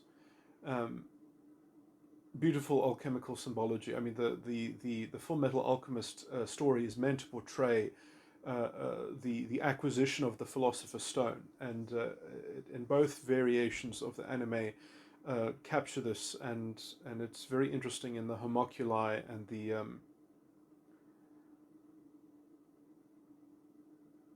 anyway, the human transmutation. And there's no point in really talking about that. I mean, the most interesting thing is the homoculi end up embodying, at least archetypally, the sins, and because essentially the homoculi are pure false egos, in some sense, that they the attempt at a human intelligence to make something in its image is exactly the exemplification of the structures of the false egos themselves. And the homoculi in Full Metal Alchemist somewhat represent the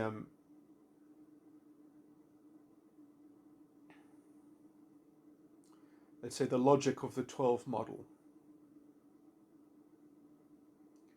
in its various sort of streams. I mean, the most complicated one being envy, which was nicely portrayed in a more complicated fashion in the second variation of the Full Metal Alchemist Brotherhood.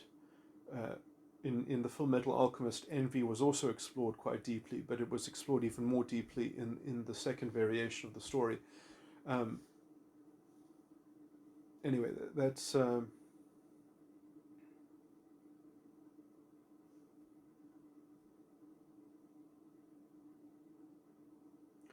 sorry, it wasn't envy, it was greed.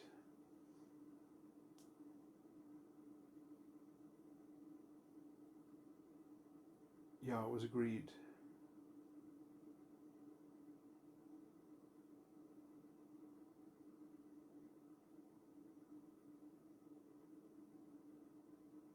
that had all those complicated facets within itself. Anyway, um, that was quite fun to write.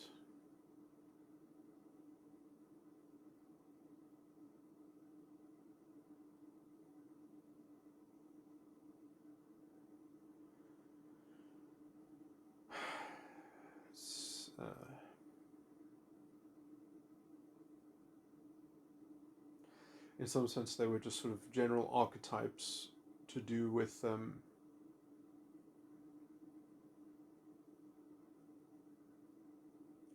some sense, I think that the 12 model, if you understand the different various kinds of metagram circuitry, and then you understand the 12 model as a kind of standalone sort of thing, that you can sort of extract, let's say, archetypal, mimetic, sort of demonic circuits, like prime archetypal demonic circuits, in terms of how essentially, in some sense, also then you could say that perhaps there are only 7 variants of culture that can, that there are only certain kinds of cultures that are possible, in terms of that, in some sense, if culture is going to be objectified at all, if it's not going to be, let's say, an authentic culture which has libertarian individuals inhabiting it, but if it is going to have a particular sort of overarching style attached to it, and everyone has the same computer in their head when they think, would this be culturally acceptable? Let me imagine it. They have to have some kind of archetype in their mind as to what they're modeling it against. And in some sense, you can sort of make a case that there are only certain variations, or at least that there are basic types of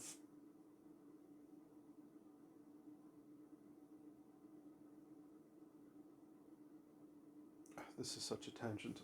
I don't want to talk about this now. I mean, I've actually gone into this in some of my recordings when I talk about the different sort of psychological impacts on language and conventions and sort of cultural hegemony. But anyway, okay, let me stick to the gender stuff anyway.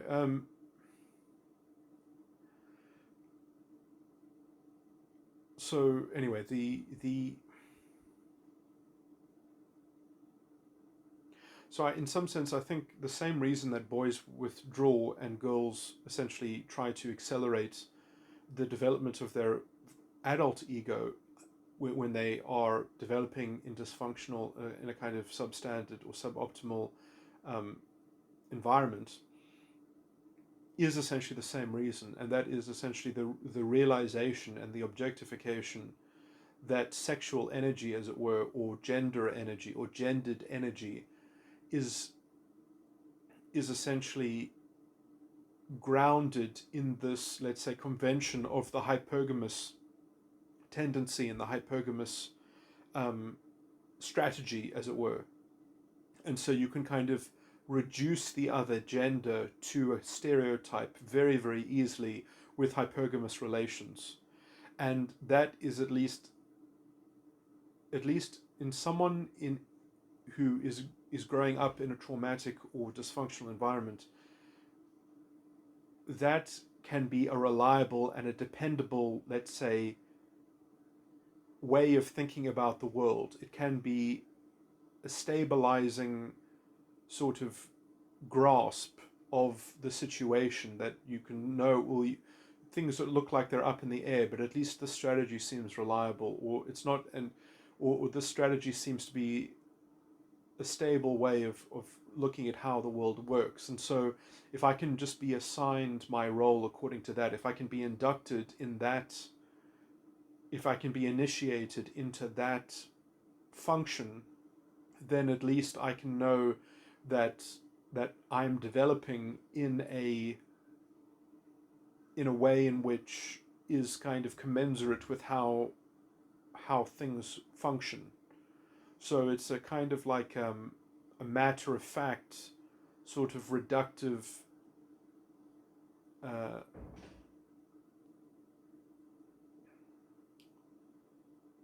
anyway. So, and in some sense, it's very safe and it's easy to rationalize things around that sort of thing, because you can that creates a whole web of sympathy in some sense, in which at least the other gender is reduced into a simple commodity, which then can be engaged with as a kind of as a monolith or something like that. And in some sense, boys get the better end of this bargain in terms of being able to rehabilitate themselves in the future, because a boy that very carefully developed their, in some sense, well, that's because when they looked at this hypergamous strategy, they realized that it was all on their shoulders, that they have to carry the weight of both, in some sense, that you're not going to get any help from from a woman, and you have to have enough in abundance to sort of to tolerate and absorb not only one's own problems in life, but also to give extra support to this woman who wants all of her weaknesses compensated for, automatically and without thanks. That's your role to do in some sense, and in some sense the and this was stable enough. I mean, in some sense, even relationships that aren't hypergamous have this element of collateral support. That's not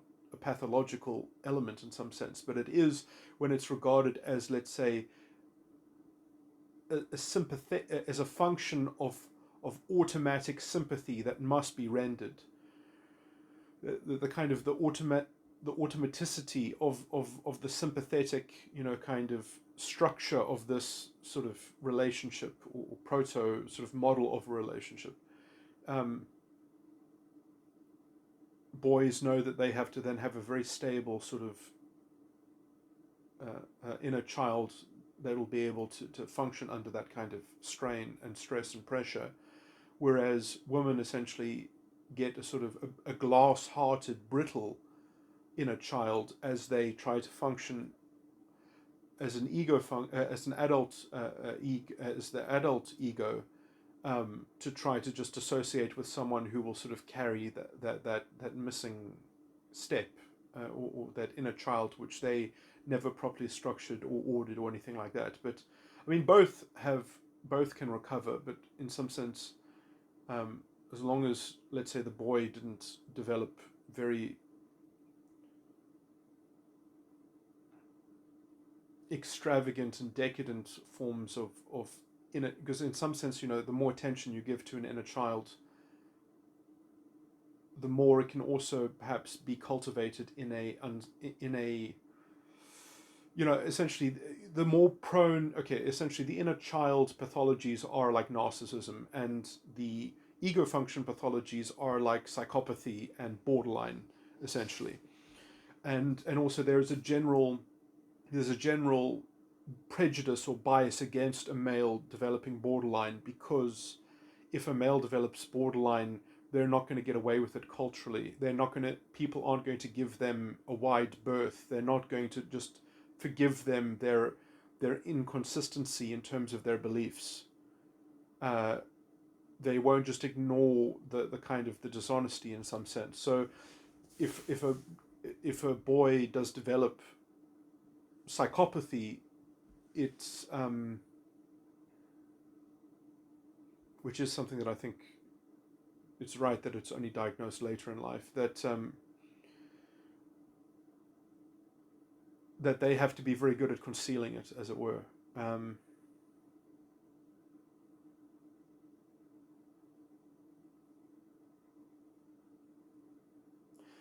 It's interesting as well that I'm not going to make that tangential point anyway.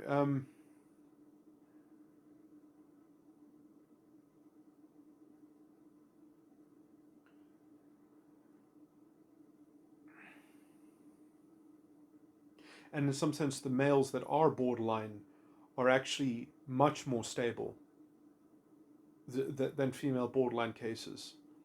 They have the same emotional need to try to disorientate and people and sort of and target them and extract from them and control them. They have the same controlling tendencies as female borderlines, but they are very often curtailed in their terrorism, as it were, in their psychological terrorism of somebody else's subconscious. They are often much more able to contain their sadistically edged extractions.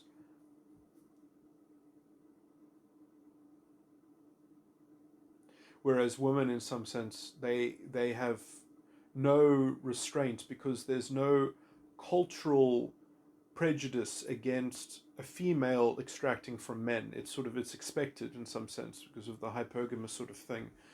And generally society has made peace with the fact that women have so much precious biological capital to the group, not even to the individual that has to suffer. Obviously the actual physical partner of a female borderline is got either a life of misery or a life of torment or a life of disorientation.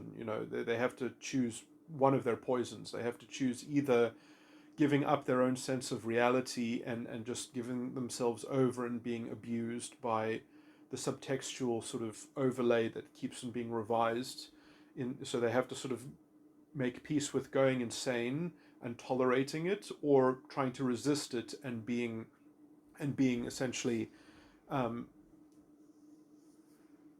what's the word, like having a vindictive, getting into kind of feedback loops of vindictive, kind of reprisal sort of things for not catering to the female borderline. Either way, it's going to be miserable. But in terms of the society at large, I mean, you have to look at this I'd look at this from an evolutionary point of view. It's still it's a positive pro-social effect, because if you belong to a tribe or you belong to a group of humans, if one group of humans said, well, our crazy women, we're not going to breed with them, we're not going to have children by them, we're going to cast them out of the tribe because they're just toxic individuals and they're bad. If you did that, then other groups that didn't do that would have a greater number, and they would have, in terms of pure numbers, they would just be more successful. And therefore perhaps the group with the greater number, they could find other cultural ways to tolerate this dynamic if they could repress it to some degree or suppress it. So they could limit its toxicity, but they could still have those women available to their group in some sense. That it would also force them to have to put up with them, which on a group level as well forces you to be more efficient, forces you to deliver more, because these people, they don't care how it happens, they just want what they want when they want it. And they will make anyone suffer for it either way if it didn't come fast enough, or in some sense it's all based on social status. They are just trying to always climb some ladder or something like that, or that's the backdrop, that's the framework to prove that they can successfully control other people. But in some sense it's just a kind of controlling sort of cultish, personal belief system in how successfully you can control other people. But anyway, a culture that can sort of pander to that and tolerate that is going to have to be, let's say, a culture that is based on male disposability and can actually just put up with it, that can actually just tolerate it and actually feed it what it demands and feels entitled to. And that will create a manic sort of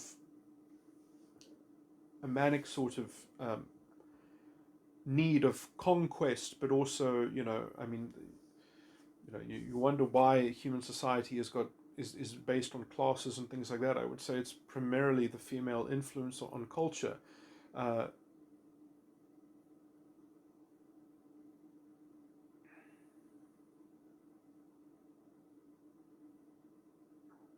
Monogamy was, to the extent that it was ever adopted, it only happened because females allowed monogamy to take place in some sense, to be allowed to be the social norm. Um,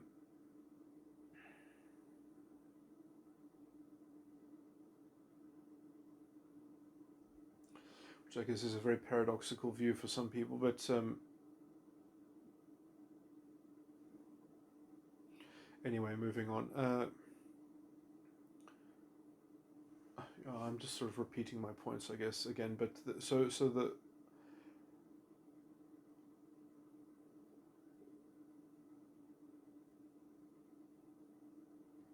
the boy that withdraws is doing so in order to prepare his structure for being a complement to, let's say, the hypergamous strategy. And so if you know that you are aiming to be a complement to the hypergamous strategy, then the standards are very high, and also you in some sense are going to be doing it alone. You're not going to be doing it with help. You're going to be doing it under a certain level of tolerance, of tolerating a certain level of hindrance that you are acclimatizing yourself to withstanding. So that is why the boy slowly builds the inner child, while at the same time the girl is striving forward to try to develop something that appears to be like a functional adult ego, while keeping the inner child jelly in some sense. And also, many girls, that strategy does work for them quite well, because if they can associate with a man at one point in their life in the future when they grow up and they have a relationship with the man, that their inner child essentially can, I mean, not in all cases, and sometimes it depends highly, but it's possible that they can sort of, that they can grow deeper and use their partner's inner child to fix their inner child in some sense, to model after them, to use as a model for, let's say, virtually filling in the developmental phases that they never had in some sense. And in any way, the reason why I think that's the reason why I think boys and girls generally tend towards these different propensities, because then also along that gender divide in this particular generalized case allows for the potential of a unification and a healing in some sense, perhaps, but in some sense the woman is the recipient of that, and the male is the donative force. Obviously, you will get lots of cases where the gender role in terms of the divide that I've just laid out is reversed. There will obviously be girls that develop their inner child tremendously, and boys that develop into a kind of ego function, and then they will probably develop some kind of psychopathy, or they will potentially have have the have that so boys, if they develop their ego function, will generally become psychopaths if they become top heavy and they don't ever repair their inner child, because that's exactly what the definition of a psychopath is that you don't, your beliefs are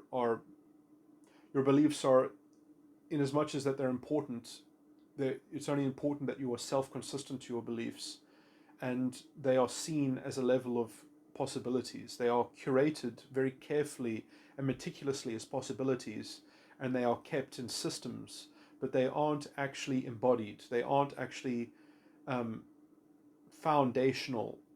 So it's almost like a labyrinth of possibility. That is what and then they can be top heavy, and then their ego function just has to have enough sort of deceitful duplicity or sort of understanding of how the world works, so that they can toy with the feeling.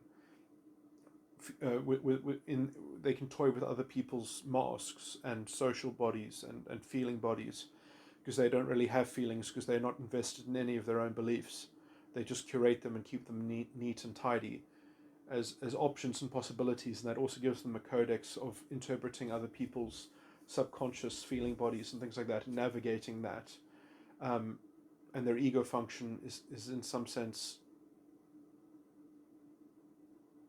the arc powerhouse that's trying to sort of exalt itself using these other sides of the mind as sources of corroboration with its, let's say, meta-analysis of how great it is itself in some sense.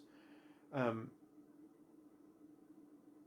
in some sense, you can, if you put a spanner into their belief system, it's not as if they are invested in it, but if you show that how they've curated their cataloging of beliefs is, let's say, deficient or fundamentally flawed, then they might also have a kind of narcissistic defense against that kind of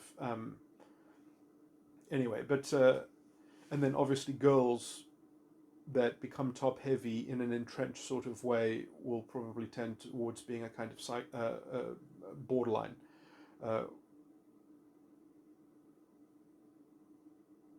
and I've always thought that borderline should be considered primary psychopathy. It's just, it manifests differently to the male variant, and but they are both primarily ego function driven in some sense. But the female psychopath as a borderline is leveraging their inner child belief structure as an actual item, as an actual entity. They are actually, and that's why they need codependency, because they need other people to share their beliefs and their expectations that are generated from those beliefs, so that they can control them through that kind of subtextual framework of belief. That subtextual framework of expectation.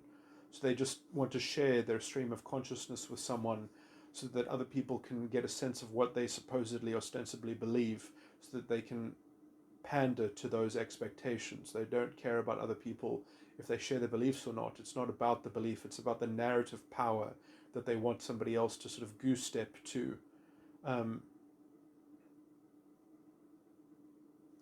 And the covert borderline is man,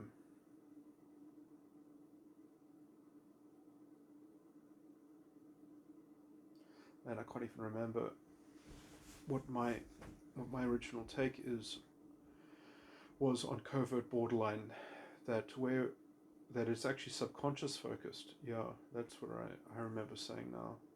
The covert borderline is subconscious focused.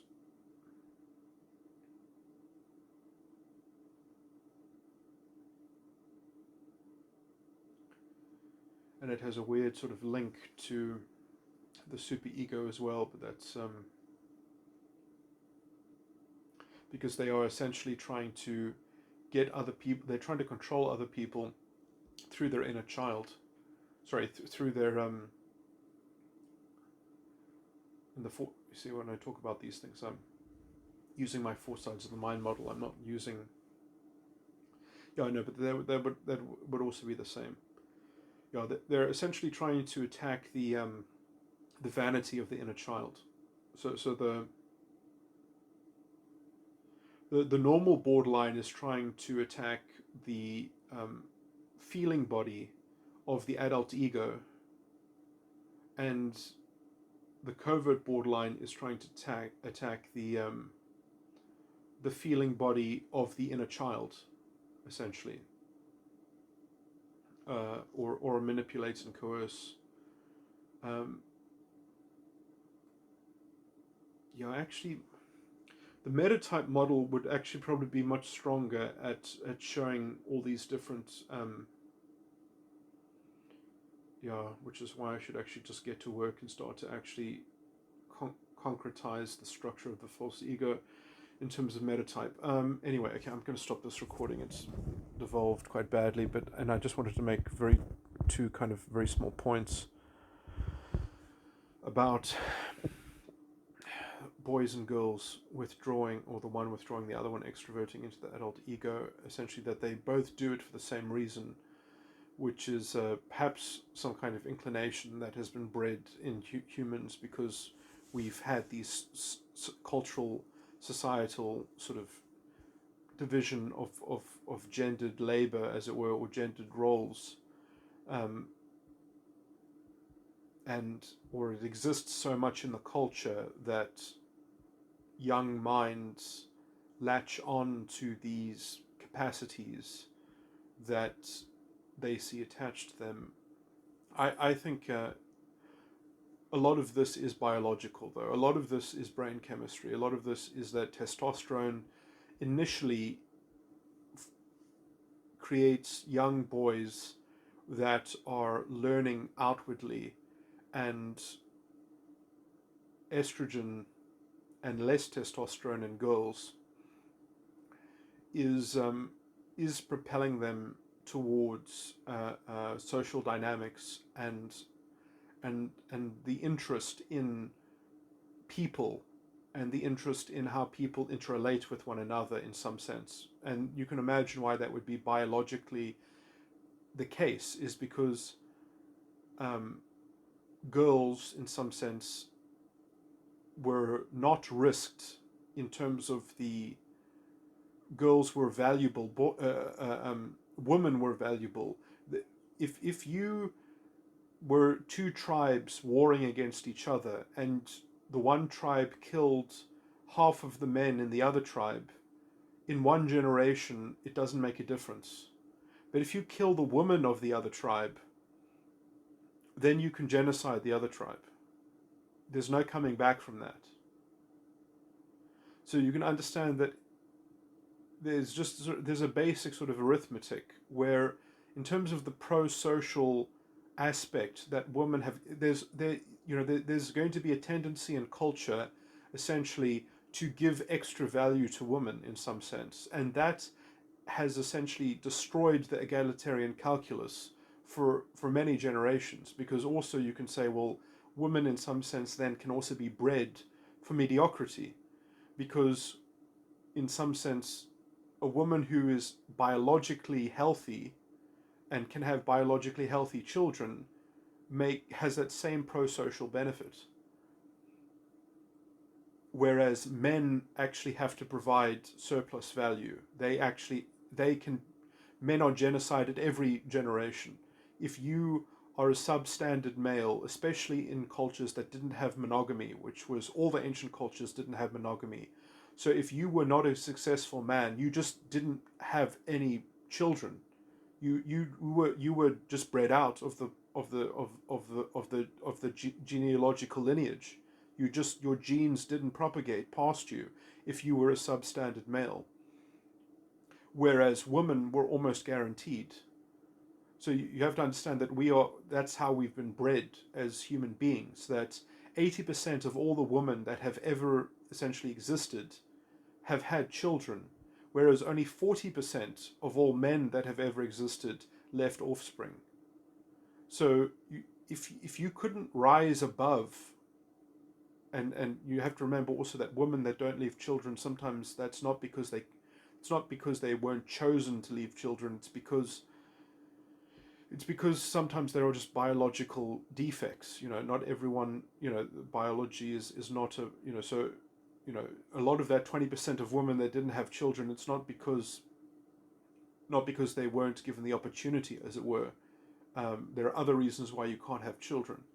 But you have to just realize how stacked against the environment, how the environment, the cultural environment in humans is stacked up against men and boys. That their rights they have always been seen as disposable vessels, essentially, of providing value to women and justifying their existence by what they could give to women. And women would sell themselves. Actually, I just said the wrong thing. They never sold themselves. Well, in some sense, in some cultures, they were sold by other people, by other men, in some sense. They were sold for their biological value.